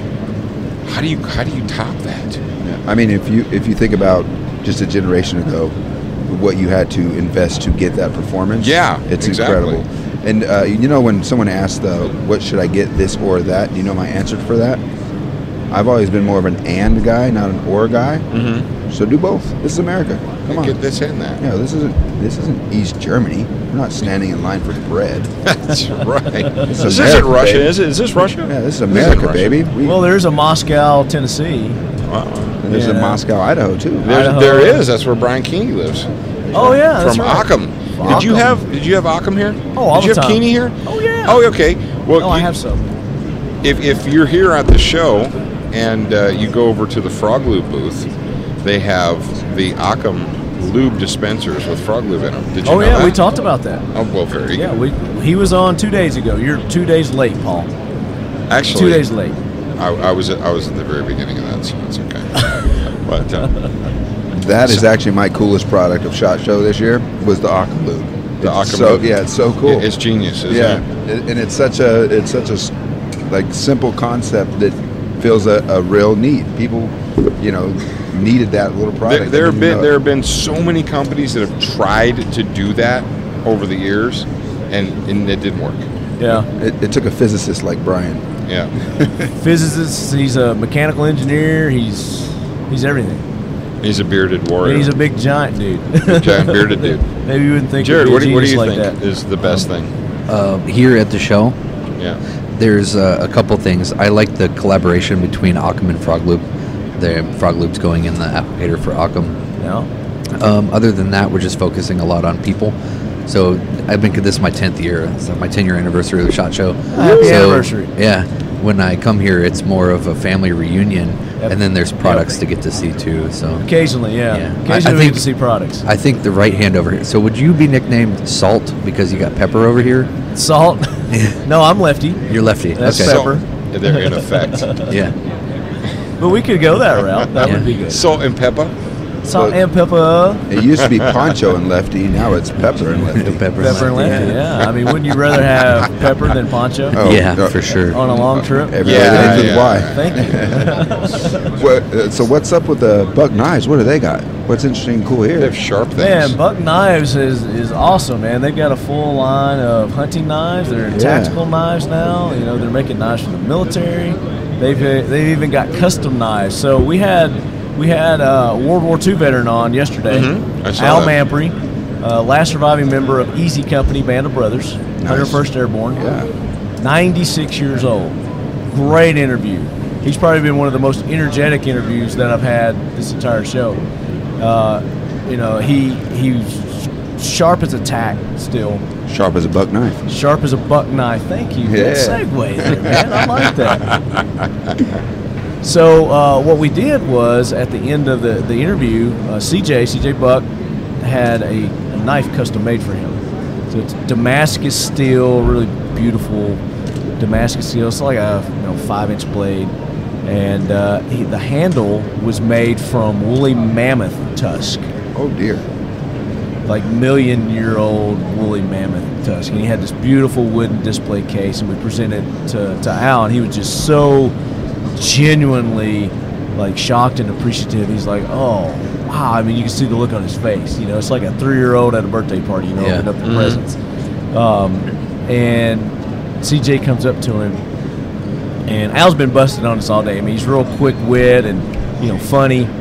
CJ comes up to him, he goes, Al, I want you to know how hard it was for me to find something older than you.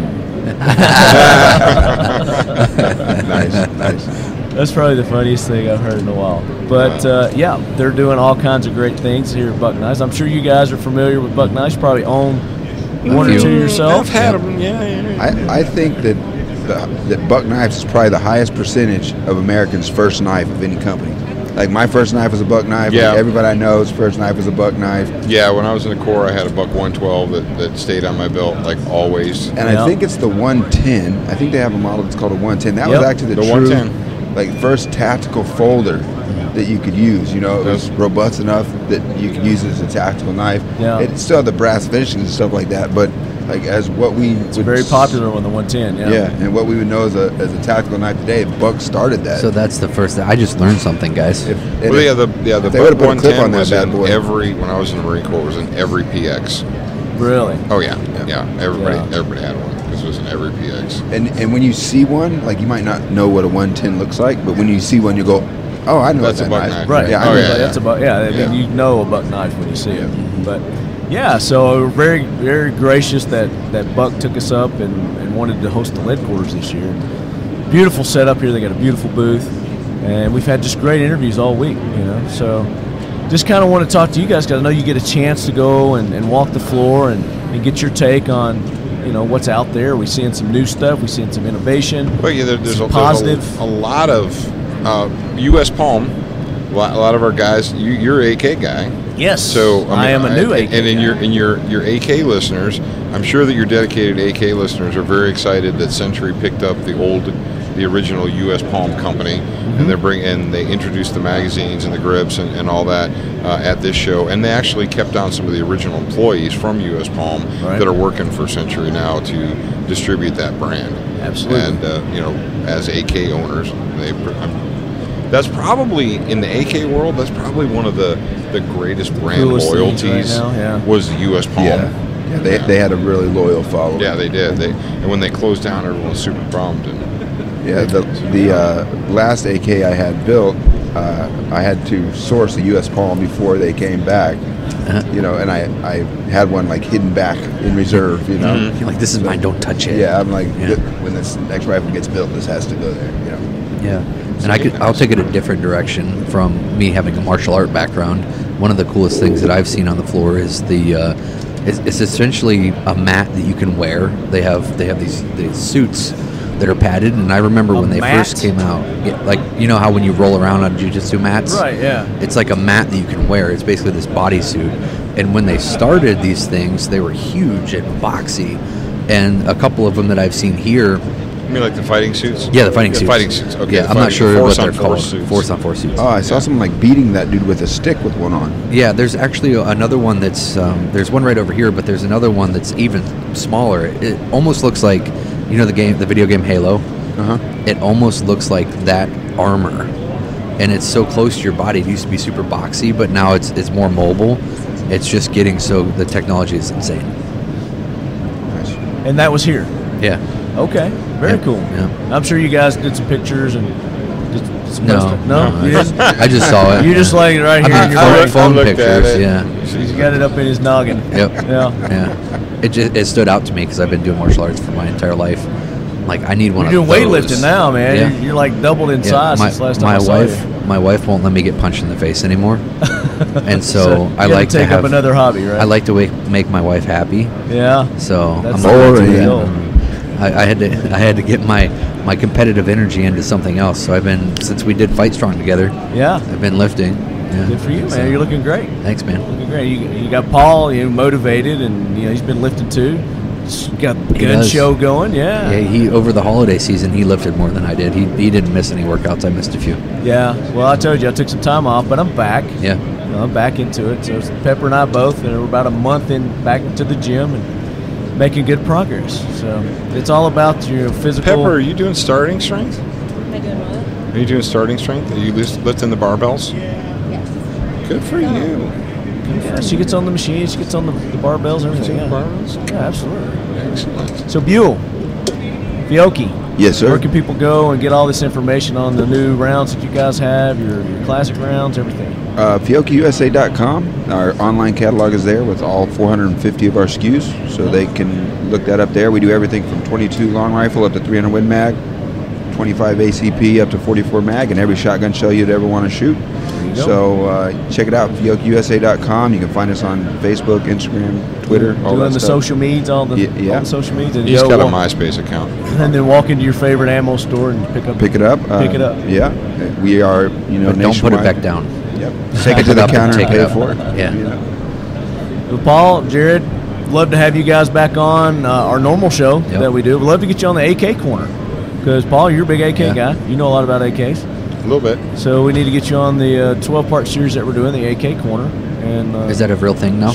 It's been, we're 7 in. Last time I talked to you, you were like, "Hey, I got this idea." Yeah. And now it's it a real came thing. to fruition. Yeah. It took me like 3 years to do it. That's great, man. Yeah. Yeah, but we've got it going. Pioneer Arms Corps sponsoring that segment for us. Okay, that's But we've got all the AK companies coming on and sharing the information. Yeah. And, I all remember the good when stuff about the AK world. Yeah, I remember when you told me the concept. You're like, this. I mean, they're essentially going to produce the segment for you, however you produce it, but you're going to bring on a bunch of different companies. So that's really cool that we made it happen. Bring the companies, bring the people. We've had Marco Vorbev on. We've had Jim Fuller on. We have Travis Haley on. You know, so get all the really knowledge wealth out of there. information. Yeah, hitting it That's from great. all angles there, man. So you guys, would love to have you on. So we'll make that happen. Let's do it. Okay. All right. Fantastic. All right, guys, that does it for Paul and Jared, the student of the guns, for this segment. And Buell, we're going to have you back on. We need to get you on one of the full shows sometime because you got a great sense of humor. You fit in perfect with our normal show, doing the Jackwagon Train kind of stuff. So, all right, guys, we got more interviews coming up at the 2019 SHOT Show here from Buck Knives official headquarters. Hey, thanks for having us. Thank you. We are at the final day of SHOT Show 2019 here at the official headquarters, Buck Knives. And it's been a great week so far. And we still got more to come. But our men on the street, we're going to be losing a couple of those in a minute. And they have been hard at work to bring you guys what's new, what's innovative here at SHOT Show. So we've got Jacob. Yep. We've got Nick. How we doing? And we got Mike. And Jacob and Mike may or may not be related. Allegedly. Allegedly. It's a day-to-day basis. Right. So from day 1 to day 4, we had you guys on day 1, right? Yep. Gave us a little taste of what you'd seen at that point in time. Since then, you've had an opportunity to take in a whole lot more. So what has really stood out? What's something that Jacob, that you're just like, wow, this is really cool. This is the best thing here. You know, besides the podcast. Besides the podcast, there have been a lot of innovative products that have been pushed out this year. One that Firearms Radio Network has been promoting for quite a while on TGC and WLS has been the Neo Mag.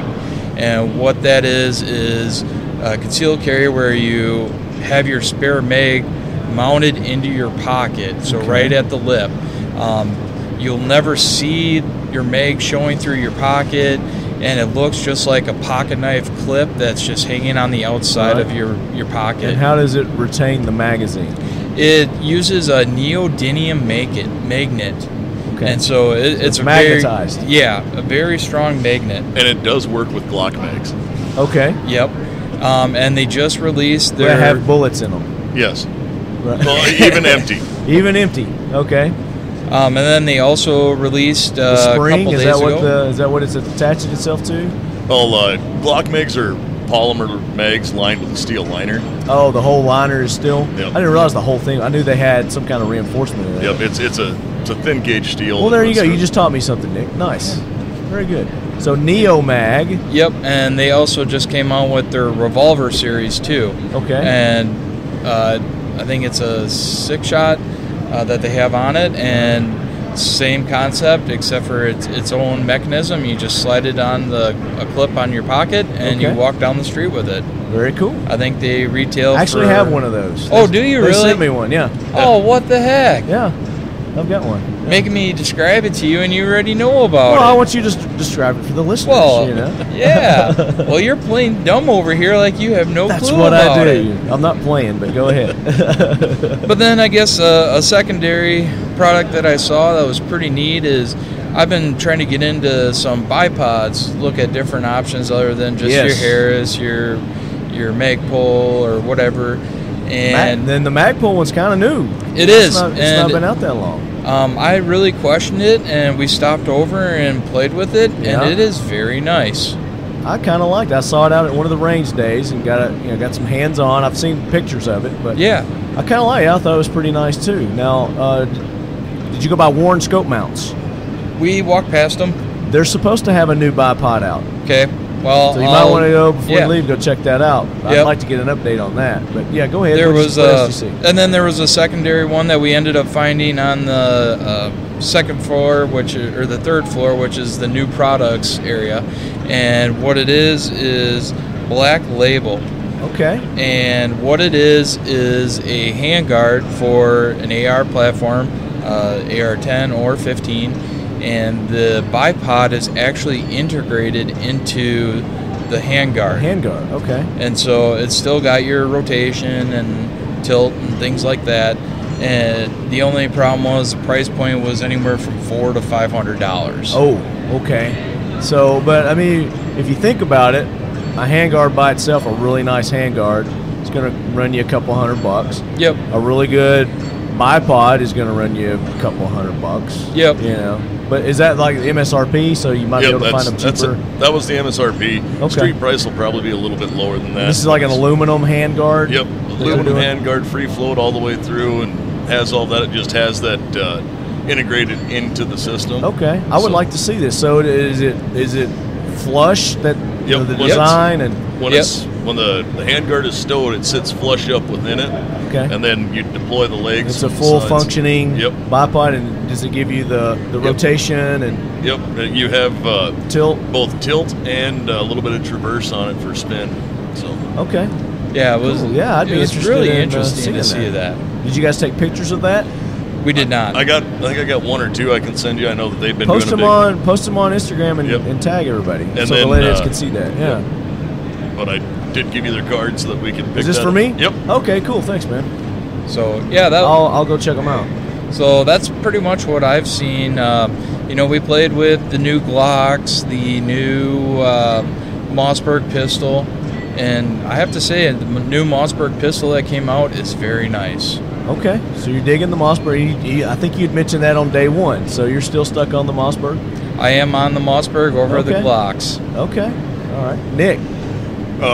Going through a couple things I've seen that were pretty neat. Well, one, I love the retro line that Brownells has been doing, releasing all of that, and I constantly kick myself because a couple of years ago I had the opportunity to buy a AR-180, which if anybody who doesn't know what that is, it's an Armalite 180 or Armalite 18, which was the next Eugene Stoner design after the AR-15 and everything of that nature, where it fixed some of the problems that he saw in it, which when we talked before, I'd said it looked like they'd have some sort of a side charging upper, it was hard to explain. Yeah. Well, what they did was they now have their very own BRN 180 where they made an AR-80 piston driven, completely spring, that is cool, inside upper to fit on the standard AR receiver. So it's a buffer tubeless system. You don't have to run one if you have a pistol or something like that. Now, is that out now? That is out now. They debuted it here, and they had it out for people to look at. That was just one of those, it's something old that's new again. Right. So is that your top thing? That was just one of the things that I saw that really unique and stood out to me. One of the other top things I've seen is just driving the state of the industry is, again, we've talked about all the different ability now to do both day and night. vision optics because those price points are coming down. I've seen more than 3 companies now have a day and night vision optic for below the $500 mark. So that's getting down into where your everyman user can afford it and use those things. That's what we want to see. We want to see prices coming down. Exactly. Bring those prices down, man. We'll buy more. Well, you'll make it up in quantity. Come on, guys. They tell me that. But Very cool. Nope. And then looking at those where you get into those electrical optics, those things are always neat and it's fun to play with. We looked at the full conceals. Those are the folding Glocks. Yeah. Trey just came by a little while ago. Yep. And those neat to get hands on those. That's definitely innovation. Yeah. Absolutely. Yep. But nope. Going through, those were the main things I've looked at. I went down and looked at, of course, all of Ride-On's new optics that they have were amazing, and going through that, the new reticle systems they designed are on par with some of the best I've seen. Good plug. My boy. Well, we just checked. But no, I mean seriously, those are very good optics, especially the price point that they're on, the value that you're getting for those optics. Just because they happen to be a sponsor of Talking Lead, that's why they're a sponsor of Talking Lead, because I believe in the product. I've used the product. Yep. Tested it. Love it. And it's much like you were talking. I did get hands-on with the new Magpul bipod. I actually got one in for a while ago that I was going to use for a little bit of testing, and I will use it till it breaks. So. There you go. What about you, Mike? So again, with the thermals, those are fun to mess around with. Coyote hunting. Thermals are always fun. Yeah, out in the Midwest. So we got to mess with them. But the other thing, like I said, being in law enforcement, any kind of training things that we can do. So I don't know if he's been on your show yet or coming up, but VK Integrated Systems has a stock or lower system, either one, that can help, progress or diagnose diagnostics. Of your shots, your target acquisition, and it can just help you train and give you the feedback on your first round to your second round, that's where cool. that where actually those guys are going to be on, so we're going to get them on. They're going to talk detail about that. So that'll be cool. Yep, that's is that your top? I'd have to say so. Yeah, probably, because I'd like to try it. No, I thought your top product that you saw this year was produced by Inland Manufacturing. Yeah. Which so one? that's a joke. Oh. that Nick's trying to get me to go on. And I love their M1A. He walked by and had to spend about 10 minutes playing with the new C9 High Point because it came with optics ready cuts. And Andrew loves the High Point. The Draco, living that Draco life. Well, cool, guys. We really appreciate you guys, doing this for us. I know the lead heads appreciate it as well. And thank you for taking your winnings and giving back to Fiocchi with that. And we're looking forward to seeing how that turns out. They won our $100 giveaway. They're gonna go bet on black, and everything they win, they're gonna donate it back to Fiocchi, Federal Law Enforcement Officers Association. So great group of lead heads here. Couldn't ask for better supporters. So thank you guys so much for everything that you do and that you have done for the show. Well, thank you for producing such a good show. Well, I'll thanks, always man. look forward to the podcast every week, and definitely the AK Corner every month. I believe we have, 5 left to go? So number 8's coming up, and we're going to have these guys on, hopefully, that's behind you here, Century Arms, we're getting ready to have on the show. So maybe you guys can talk them into coming on one of the next episodes. That would be really great. We stopped by yesterday and checked out all their AK offerings, and I may have cut myself on one of them just because AKs don't like me. AKs love everybody. Come on, man. But nope, they had a really amazing spread of the different rifles and styles they had there. Yeah. And that's one of those we're even talking about some of the different varieties where it's not really an AK, but that PSL system is sure a neat thing to look at. Very cool. With that said, let's go ahead and segue in. Let's get these guys on. So absolutely, we'll talk to you lead heads a little bit later. Thank you so much for taking care of our listeners and bringing them this awesome information, guys. Well, thank you for letting us come on and tell them about it. Yeah, and we'll be in touch in a little bit. So don't run off. All right. Put your headset on. Ready? I don't have a voice. Mic up. Well, you never have a voice when it comes to SHOT Show. So as promised, lead heads, we have our buddies from Century Arms that have sat down and joined us. We've got, I mean, you lead heads know Andrew. He's a regular. He's a long-time lead head. What's up? and of course, you know we're at SHOT Show, so Andrew doesn't have a voice. He is the silent Richard. Day 7 of SHOT Show. Right. And then he's brought along Jason, and I'm going to butcher your name, Carvois? Carvois, see? I was pretty close. Director of Sales with Century Arms. And they brought me some goodies, too, man. I got a banana clip patch. It's a magazine and a banana. And a Pew Pew patch with Canic on it. So we're going to give these away to some lucky lead heads as you're listening to this, and we'll come up with some cool little Instagram something that you got to do to win these. So very cool, guys. Thanks for joining us. I know it's a busy show. It's the last day. Everybody's ready to wrap it up. So how's the show been for Century this year? It's been busy. We had a ton of people at the booth every day, and a ton of people came for the giveaways and stuff. But just a lot of dealer interest in all the new stuff and the old trusty favorites with the Wowzers and Drakers and all that. Right. Well, let's talk about the new stuff. So what's new and exciting with Century Arms? So on the AK side, we teamed up with a bunch of custom guys. The first ones are Meridian Defense Corp and Atlas out of Louisiana. Atlas Defense? Joe Mo? Yeah. What? Yeah, buddy. Yeah, another long-time lead head. Yep. Yeah. So we sent those guys some guns, some Wazers and some Vishkas, and said, have at it, make them custom, make them cool. And each of the manufacturers, I think they made 4 guns apiece. Everyone was different. There's some of them went like real modern, Sure. modern handguards and M4 style, stocks and all that stuff. And then a couple of the Meridian guns and Atlas guns were real old school, like battlefield pickup type, stuff on the Wazer. Right. They're pretty awesome.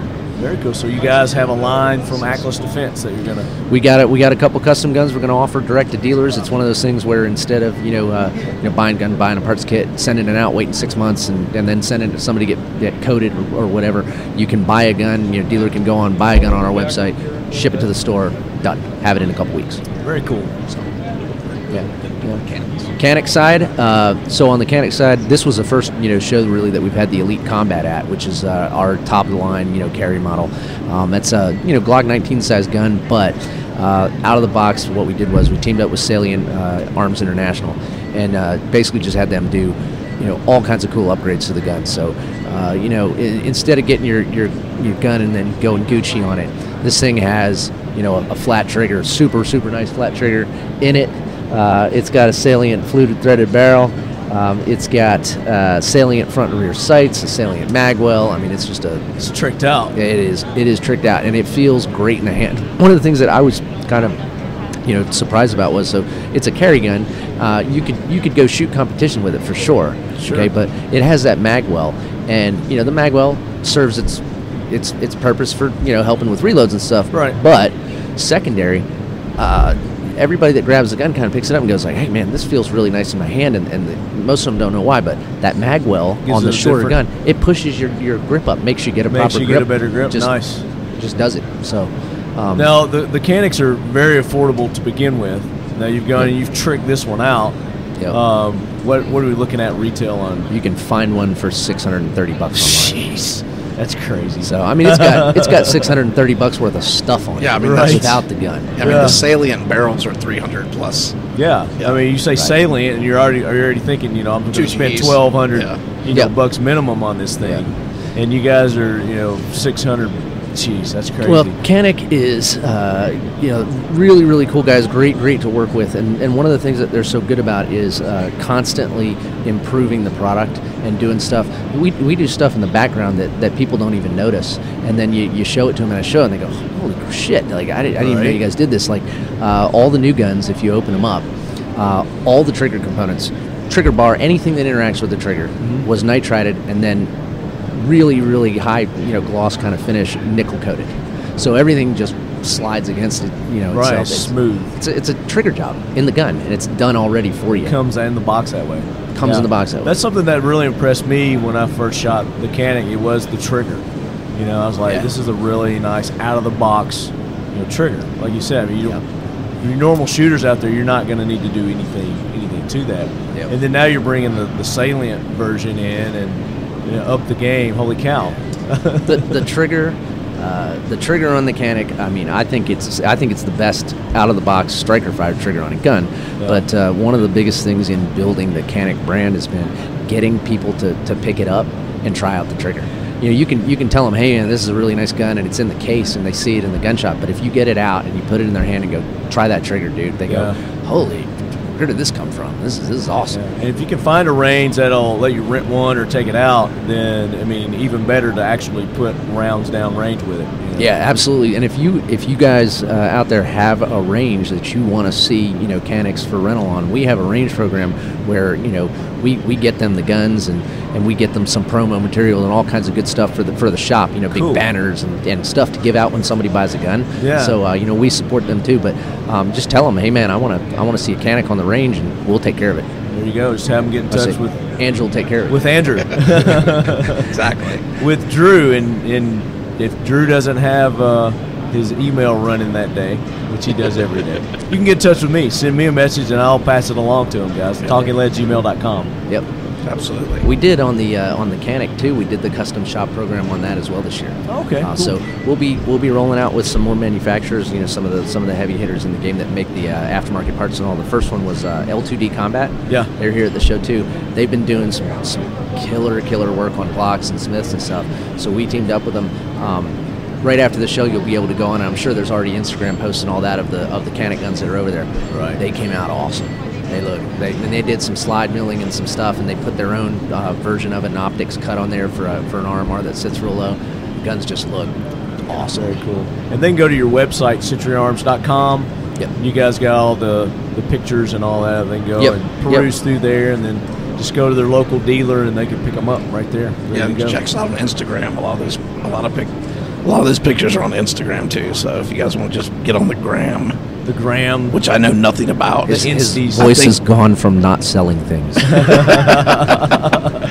Just I don't know much about the gram, but I know there's lots of pictures of all these cool custom guns that we did. Yeah, but you know somebody who does. Yeah, Morgan. She knows a couple things about it.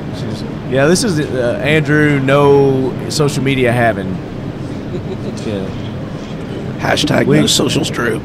No socials. Silent Richard. So your guys that were here, your lead heads that were here before, we're talking about the PSL. The PSL. Let's talk about that. Yeah, dude. We over the years we've brought in a whole bunch of different stuff. Right. That was kind of what Century's always been known for. Is surplus is where we started, and then we have all these relationships with the overseas factories. So you can't always do it, but people will write in or call in and say, hey man, when are you guys going to bring in these again or whatever? And we're always kind of taking stock of that. Of course, we want to give people what they want. So we worked with the factory, Romarm in Romania, and we got PSL rifles again. So the classic DMR rifle for Soviet Union and a whole bunch of the Comblock states and satellite nations and all that. It's been in service forever, and it's just like a super rugged, awesome gun, really iconic looking. Yeah. And we're bringing in a couple of batches this year, real limited quantities, and then the AES 10B2, which is an RPK. Okay, nice. Longer, heavy barrel, bipod, the clubfoot stock, just shooting the awesome gun. Shooting the RPKs, shooting the it's not 7.62 by 3.9, right? Yeah. Is it shooting that? Yeah. Yep. It's not the 5 7.60 by 54. Okay. No. Yeah. PSL 7.62 by 54R. Okay. Just a super, both of them are really fun. The PSL particularly, the ones that we have actually come with the scope and all. You can take it out day one. You don't have to go hunting for something. It's going to have the beautiful wood furniture on it. Oh, it's a classic PSL rifle. Limited quantity, so you guys jump on those when you can, because I'm sure they will go. If you find one, buy it, because there are very few coming in. Yep. That's limited quantities on all kinds of that stuff. So one of the things that we we're always bringing in new surplus. We're always doing police buyouts and all that type of stuff. Yeah. If you go on centuryarms.com, we don't sell direct to consumers on guns, but if you go on and you go on the surplus corner, it's new stuff every day. It's cool. We find people on there that'll call in and say, dude, I was on the website and you've got this. Where did you find one of these? I'm like, dude, man, we find all kinds of stuff. You got to keep checking. That's what we do. Yeah, exactly. That's what we do. So, speaking of what we do, Talking Lead has started a new series. We're halfway into it now. It's called the Talking Lead AK Corner, and we talk about nothing but AKs, AK-47s. So, from the history to the parts to 922R compliance to the different manufacturers that are out there, what they're bringing to the table. And Andrew joined us last episode. We were talking the evil 922R compliance, giving tips and tricks out there for our listeners. But we would love for you guys to come on and talk about your line of AKs, because I know the Leadheads, there's been a request for that. We want you guys to come on and talk about the manufacturing process, your import process, how, just like you were saying, how you go out and how you find those, how you differentiate, what's good, what's not good, that kind of thing. So here's my open invitation for you guys to come anytime. All right. We're going to do part 8. Yeah, it's a 12-part series, so we just did 7. So we got episode 8, 9, 10, 11, 12 coming up. Okay. And, oh, by the way, we're giving away 12 AKs during this series. Sweet. So you Leadheads, make sure you're tuning in. If you haven't, go back, listen to the past episodes, and look forward to our future episodes where we're going to get Century Arms on. Sounds good. Definitely. So what future-wise, what can we look forward to from Century Arms? So continued efforts to try and bring in parts kits and all kinds of cool stuff for the AK. Just working with the overseas manufacturers on all that, and then more and more U.S. models and stuff as we see factories diverting to military sales and all that. So. Kind of keeping the lineup as fresh as we can with new stuff. Gotcha. Now, do you guys have a 9mm AK? We do. Version? Let's talk about that real quick. Got that Draco NAC 9. The Draco, baby. The Draco NAC 9. That's another Romanian product that we have. It takes Glock mags. It's got the little adapter on the bottom. Oh, cool. And it is super fun to shoot, man. Just a blast. It's a really, really fun little handy gun. Brace adaptable. Brace adaptable. You can throw one of those on there. We've seen some guys do some pretty awesome, conversion work on them. And cool builds. Seen some guys SBR them and stuff, but yeah, most of the guys are doing that brace and popping that on there. Very cool. They're cool. They're cool. One of the other things we had is on the new Vishka rifle. We just introduced it at SHOT Show, a lifetime warranty on that gun. Wow! Any issues you lifetime have, warranty. We're gonna handle it. We'll take care of it. People like that, It just adds a whole other level of security that probably nothing's gonna go wrong anyway. But if it does, you've just got that peace of mind. Get the warm fuzzy feeling. Yeah, absolutely. But it's simple fact. If you have an issue, Century's gonna take care of it. You don't have to worry about it anymore. Just back in your guns. Yep. Back in your guns. Absolutely. And I gotta say, I'm loving my Vishka. I love it. It's a beautiful rifle. It shoots great. I've not had any issues with it. The furniture on those new guns are just fantastic. Like the quality of furniture we're getting on that wood with the they're grain, it's great. like a piece of art. You talk about the classic old school look. That's what that was bringing. And thank you for the Vishka. I appreciate it. I know the Leadheads have enjoyed the pictures and the video that we've been doing with it. So thank you for that. What else? What parting words from the 2019 SHOT Show from Century Arms?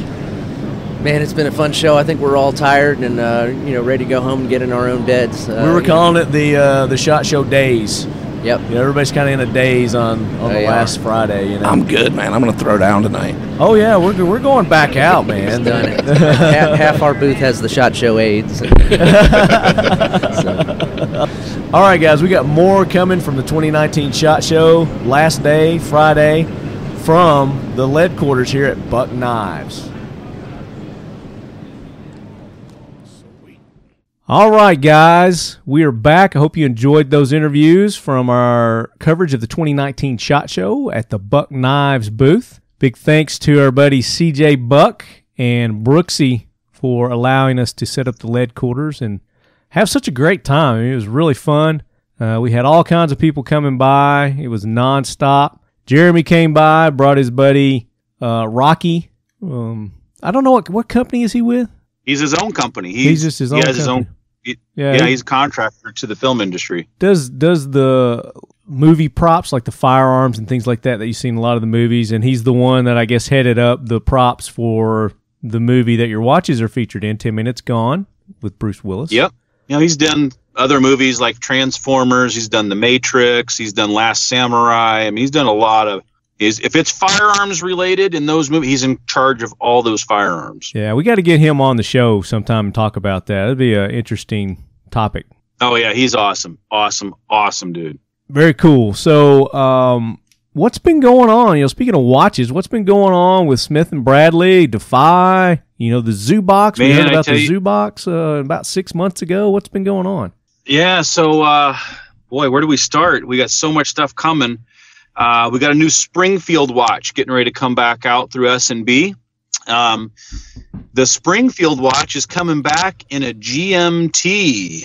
Greenwich watch. Mean Time? Yes, my friend. So Springfield and what GMT, does that mean to us people who don't know what that means for a watch? Simplistically, we'll break it down that you can run 2 time zones on one watch. So you got an extra hand on there that's a 24-hour hand that you can use to set times up all around the world. But you can set, like if you're traveling, you want to set your travel time, your home time. So you always got your timing going. So it's great travel. Wonderful travel watch. Nice. Better than my Battlefield? Well, yeah, I guess. Kind of. Yeah. It's going to look totally different. It's been revamped. We've changed a lot of completely things. different class of watch there. Yeah. Yeah, so we had 20 millimeter strap before. We went to 22. We're doing an OD green dial. I'm glad to hear you're going with thicker bands. I like that. Yeah. So we got a little bit thicker, a nice thicker band. Nice wider. OD green. I'll say thicker, wider. Yeah. Wider. But we've changed the case up too. So we're going with an all bead blasted case. So it's kind of a frosty finish. So our black bead blasted finished Springfield will be coming out in about 60 days. Okay, coming around the corner. Very nice. Yeah. So we did some dye matching on our NATOs to match our OD green. So we got everything complementing each other. This is going to be the best Springfield ever made. Okay, very good. So Absolutely. Looking forward to seeing that. What's the price going to be on that? I think it's $249. $249. Okay. For that guy, but it's super high end. I mean, it's over the top. Amazing. Well, all Swiss, all steel, all the Sans 13 Sapphire 2.0s are really nice. I've been rocking mine. Love it. Oh, yeah. You're saying these are going to outdo that? No, they perform in different ways. This one's more of a field watch. That's more of a dive and field watch. So you got a lot more stuff that you get to do with your Sans 13, but you're, different categories. The Springfield. Yeah, the Springfield GMT is going to be amazing watch. And then we've got the new Atlantis prototypes will be here in about 2 weeks. Now those are the really high end, right? This is the top dog. This is our flagship, and this is called the A2. So the Atlantis 2 is coming out. Oh boy, this thing's way over the top. The Alpha Deuce. The Alpha Deuce. But I'm actually thinking I'm going to run this on a Kickstarter, I think. Oh yeah? Okay. Yeah, just for that. I think I'm just going to do it. Just to do it. Just to do it? And what's that going to entail? We're going to put together a lot of our historical things, where the evolution of where we started with the Atlantis, where it's come to, and then what it's coming to be. Throwing it out there in kind of a mass buy type program, similar to a Zoobox, but it's going to be on Kickstarter, where we can get people into it for less money because we're going to sell in big time bulk all at once. Mm-hmm. So we want to get a lot of people into the Atlantis, and if you miss out, you know what it is, man. It's going to cost you a lot more money, so get in while you can. And it's a good way to go back to our customers that have been faithful to us for so long. Give them an opportunity if they've got multiple watches to get another one, but maybe not at full retail, but get a really good group buy type scenario in there. Yeah, that's a good way to do it, especially for those watch aficionados. Oh yeah, man. So that, and then S&B, we're doing a tremendous amount of private label now. We're actually designing and engineering for if we take on one more, we're gonna have 15 different companies that we do all of their products. Man, is that worldwide? Yes. So we've expanded quite extensively in what we do in the back end. Yeah. of S&B. And then we got Zubox and Defy, and Zubox is we're set to deliver those to Zubox starting next week. Okay. And as you guys are listening to this is the 21st of March, so you can set your calendars. Yeah, so if you got into the Zubox program on Kickstarter, people didn't understand the concept when we were doing it. Now people are like, oh my gosh, now I get it. And people are flocking in left and right to get into Zubox. So we had a very interesting call about a week ago from a TV show. Another one. You're getting all kinds of TV shows and movies calling you, man. Discovery Channel. I know. Discovery, Hollywood, this, that, you name it. But so the guy from Zubox, like, hey man, we just got a crazy phone call. I'm like, well, okay. And he goes, it's about Zubox. I'm like, well, we don't deliver for like another 2 weeks. And I said, we're just, getting ready to get into our groove. He's like, yeah, I know. He goes, but Shark Tank just called and recruited us. Shark Tank? I'm like, what? I'm like, how? It's like we bypassed all the standard, send in your application, go to an open casting call or anything. No, man, we already in the video submission phase. Sweet. For Shark Tank. Okay. So where that takes us from here, I have no idea. Sounds like you might have some new investors. Apparently, it took a little bit of marinating for people to understand how Zubox is working. Mm-hmm. And apparently that steak tastes real good for people to go, hey, we need to talk to you about it potentially. So now for all those people that signed up for the Zubox a while back when we were announcing it, about 6 months ago, whenever that was, they can start expecting those to ship out now? Is that what you're saying? Yeah. Yeah, so they'll start shipping out next week. So this is the 21st. The next week, they will start shipping out. So that first round, I'm looking forward to getting my Zubox. Yeah, the second round will then be posted after we ship. So we've already got the second round ready to go. They're stacked up. We've got the designs done. We've got all the different brands lined up, and they're going to be launching those two brands for Biden for that quarter as soon as we deliver these. So stay tuned for some crazy cool watches at amazing prices. And they go to where to sign up? Zubox.com. Zubox.com. And now you were talking earlier about the Alpha Deuce, the Atlantis 2.0 or whatever you're calling it, Atlantis 2, A2. Where can people go and check that out, and how soon till that's ready? Well, as soon as that gets here, we're going to start doing some photo shoots with it, put it through a lot of testing to make sure it's come out the way that we do it. We're going to build it. All the parts will be in. We're going to build it and make sure everything is absolutely as perfect gets. Then we're going to start putting the material out and start getting the feedback on it. We put some teaser pictures out there of our artwork on it and got tremendous amount of feedback of positivity on it. Very cool. And you guys have social media, so you guys can go to Instagram. Yep. Instagram's the best place to go, yeah. Yeah, I mean, of course, we get pushed down every now and then, and we got to build it back up, and we get pushed down. And just like any other social platform, if they don't like what you're putting out there, they'll push you down a little bit. Well, yeah, social media, it's so finicky. So yeah. And you know what? No harm, no foul. We'll just keep moving on doing what we do. Well, lots of good stuff, man. I'm glad to hear it. And I know that you've been busy over these past 6 months is why we haven't heard from you. Leadheads have been asking about you. Where'd Jerommie go? Hadn't heard from Jerommie in a while. What's been going on with Smith Bradley Defy? So there you go, guys. Lots of good stuff coming from Jerommie and his slew of companies. Yeah, as we plant ourselves and grow and better ourselves, better our products, and it just keeps getting better, man.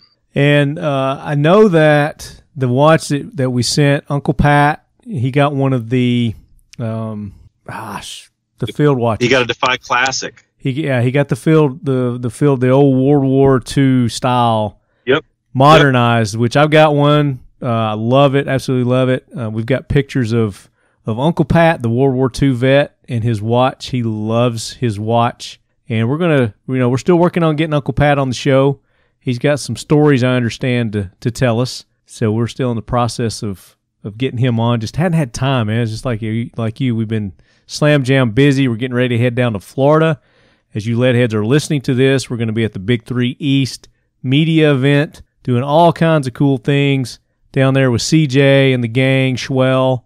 And I know we're going to be recording at least one, if not two, episodes of our AK Corner, the Talking Lead AK Corner. So we got that coming up. And then I've also been in talks with a couple of other companies that you guys are definitely going to be interested in hearing from on the AK Corner as well. So we got that coming up. Unfortunately, I'm going to miss you. I know you're down in Florida right now. Yeah, I'm just wrapping up some other business down here with some of our production stuff. Then I'm going back to the warranty side on Friday. So just a little back and forth, getting some stuff squared away as we keep growing. There you go. So, guys, bringing you a lot of information this episode. Hopefully it's going to be enough to tide you over until I get back from the Big 3 East. And you can still get in touch with me. I'll be reachable via social media, via email, talkinglead@gmail.com. And I'm hoping to do some social media live posts while we're down there at the Big 3 East on the range and doing our interviews that we do down there. It's just real spotty. You've been down there, Jerommie. Oh, yeah. It's a really cool place. He's done a lot of updates again this year. Every year he's always improving, and the infrastructure there with the range and the buildings, and I think he's got some nice urinals for us now. we don't have to wade through the mud to get to the urinals. He's actually got them elevated this year, so nice. That'll be nice, and it's not happening during monsoon season, so that's another good thing. He made it March this year just to try to avoid all the rain that we typically get when we go down there. So going to be some good stuff coming, more interviews from the Big 3 East for you guys. And then after that, of course, next month, we got NRA coming up, the Sheepdog Impact Assistance Charity Ball. I'm kind of in between both of those. I don't know which one or either that I'm going to go to yet. So you guys, so you guys stay tuned. Lots of good stuff coming. And I think next month is also Charlie Melton's world record long shot. He's going to attempt something like 7,000 yards. So we got we got that we're trying to work in. Lots and lots of good stuff. In the meantime, what you guys can do to help Talking Lead and support the show is go support our sponsors. Right On Optics, the official optics of Talking Lead, rightonoptics.com. Keltec, keltecweapons.com. Go show these guys love on social media as well, their Facebook, their Instagrams, their Twitters. Most of them, Instagram and Facebook's the best way to do that.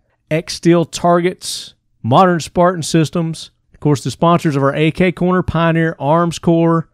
Go show those guys some love. We're going to be down there at Big 3. I'm sure CJ's going to have some new stuff from Pioneer Arms, I'm hoping, and we'll get some exclusive pictures and some videos of that. And Buck Knives, Streamlight, Fleoa, the Talking Lead, Buck Knives, Streamlight, Fleoa, EDC Pocket Dump Rewards Program. We gave away our last package last week, so we're in the process of coming up with another cool giveaway for you lead heads. We were giving away a Buck Knife, a Streamlight, a ProTac flashlight, and Fleoa, Jerommie, was supplying Battlefield watches for those packages. Oh, my gosh. Our good buddy Bill. So we gave away 10 of those packages. Jerommie, we gave away 5 civilian packages and 5 LE packages. Whoa. So that was a very good little thing. We did a little social media kind of contest where they go to their local fire department, first responders, and let them know that they appreciate what they're doing for the community. Take a selfie, post it, tag us, and just to counteract all the negativity that we get from the media. Mission First Tactical, good buddy Dave over there has sent me some of their furniture, some of their AR-15 magazines I'm trying out with my 300 Blackout. Their magazines are working really well with that 300 Blackout, and my 300 Blackout is loving their furniture too. They've got that minimalist stock. Are you familiar with their accessories, Jerommie? No, I'm not. Got a cool line of hand guards, grips, butt stocks, lightweight stuff too. So it really lightened up my 300 Blackout. It was like carrying around a freaking sandbag, and now it's just You know, it's just like carrying around my 5-pound, 6-pound AR-15. It's really nice. And then, of course, our good buddy Jerommie at Defy Watches, Smith Bradley Watches.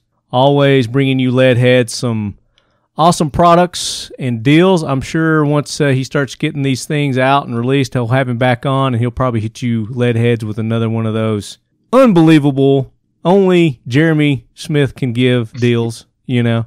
We could potentially have some pretty good things cooking. So something to look forward to there, lead heads. Go show all those people some love. Let them know that you're a lead head. Use the discount code, and it's typically lead head when you go to these stores, to these companies' websites and buy their products. If it's not working, let me know. I'll try to get it reactivated or get one set up for you. And then we've got a couple other companies that we've got some discount codes with. There's another flashlight company that we've been doing some testing with, ASP-USA, and you use the code LED20 and you're going to get 20% off their flashlights, their lights, accessories, batteries, things like that. Really nice dual fuel. Jerommie, I've been testing out a few different lines of dual fuel flashlights to where they're using those rechargeable, USB rechargeable batteries. Yep. And you can also use the CR123s or the AAA batteries in these things. And I'm really impressed. I mean, I've been impressed with pretty much all the companies that I've been testing so far. Haven't really had any major issues with anything to speak of, but that's going to be another show we're going to do in the future. We'll be talking about those different kind of flashlights and stuff too. Any parting words for the lead heads? Oh man, stay tuned. We'll have some good deals coming up. There's no doubt about that. Lots of cool things that are going to be happening. If we get some updates with some of the TV show stuff, we'll be sure to let you guys know. Very good. Guys, go show Jerommie some love. Defy Watches, Smith Bradley Watches. Give the links on social media. Yeah, just we got Zewbox.com, ZEWBOX.com, SB Watches, Smith Bradley it's the website is smithbradleyltd.com, and defywatches.com. That's DEFI, Defy Watches. DEFI. There you go. And make sure you go to iTunes. If you haven't left us feedback on iTunes, do that right now. Stop what you're doing. Go leave us some feedback on iTunes. We want to boost our ratings there and just overcome everybody else that's there in our category, the outdoor, sports and outdoors. Talking lead, baby. So until next time, lead heads, as always, keep your loved ones close. Firearms close. And you defy watches tight. Bingo. So Ryan, I understand you got a little rhythm. A little bit. Drop the beat for us one time, son. Lead heads. As always, keep your loved ones close and your firearms closer.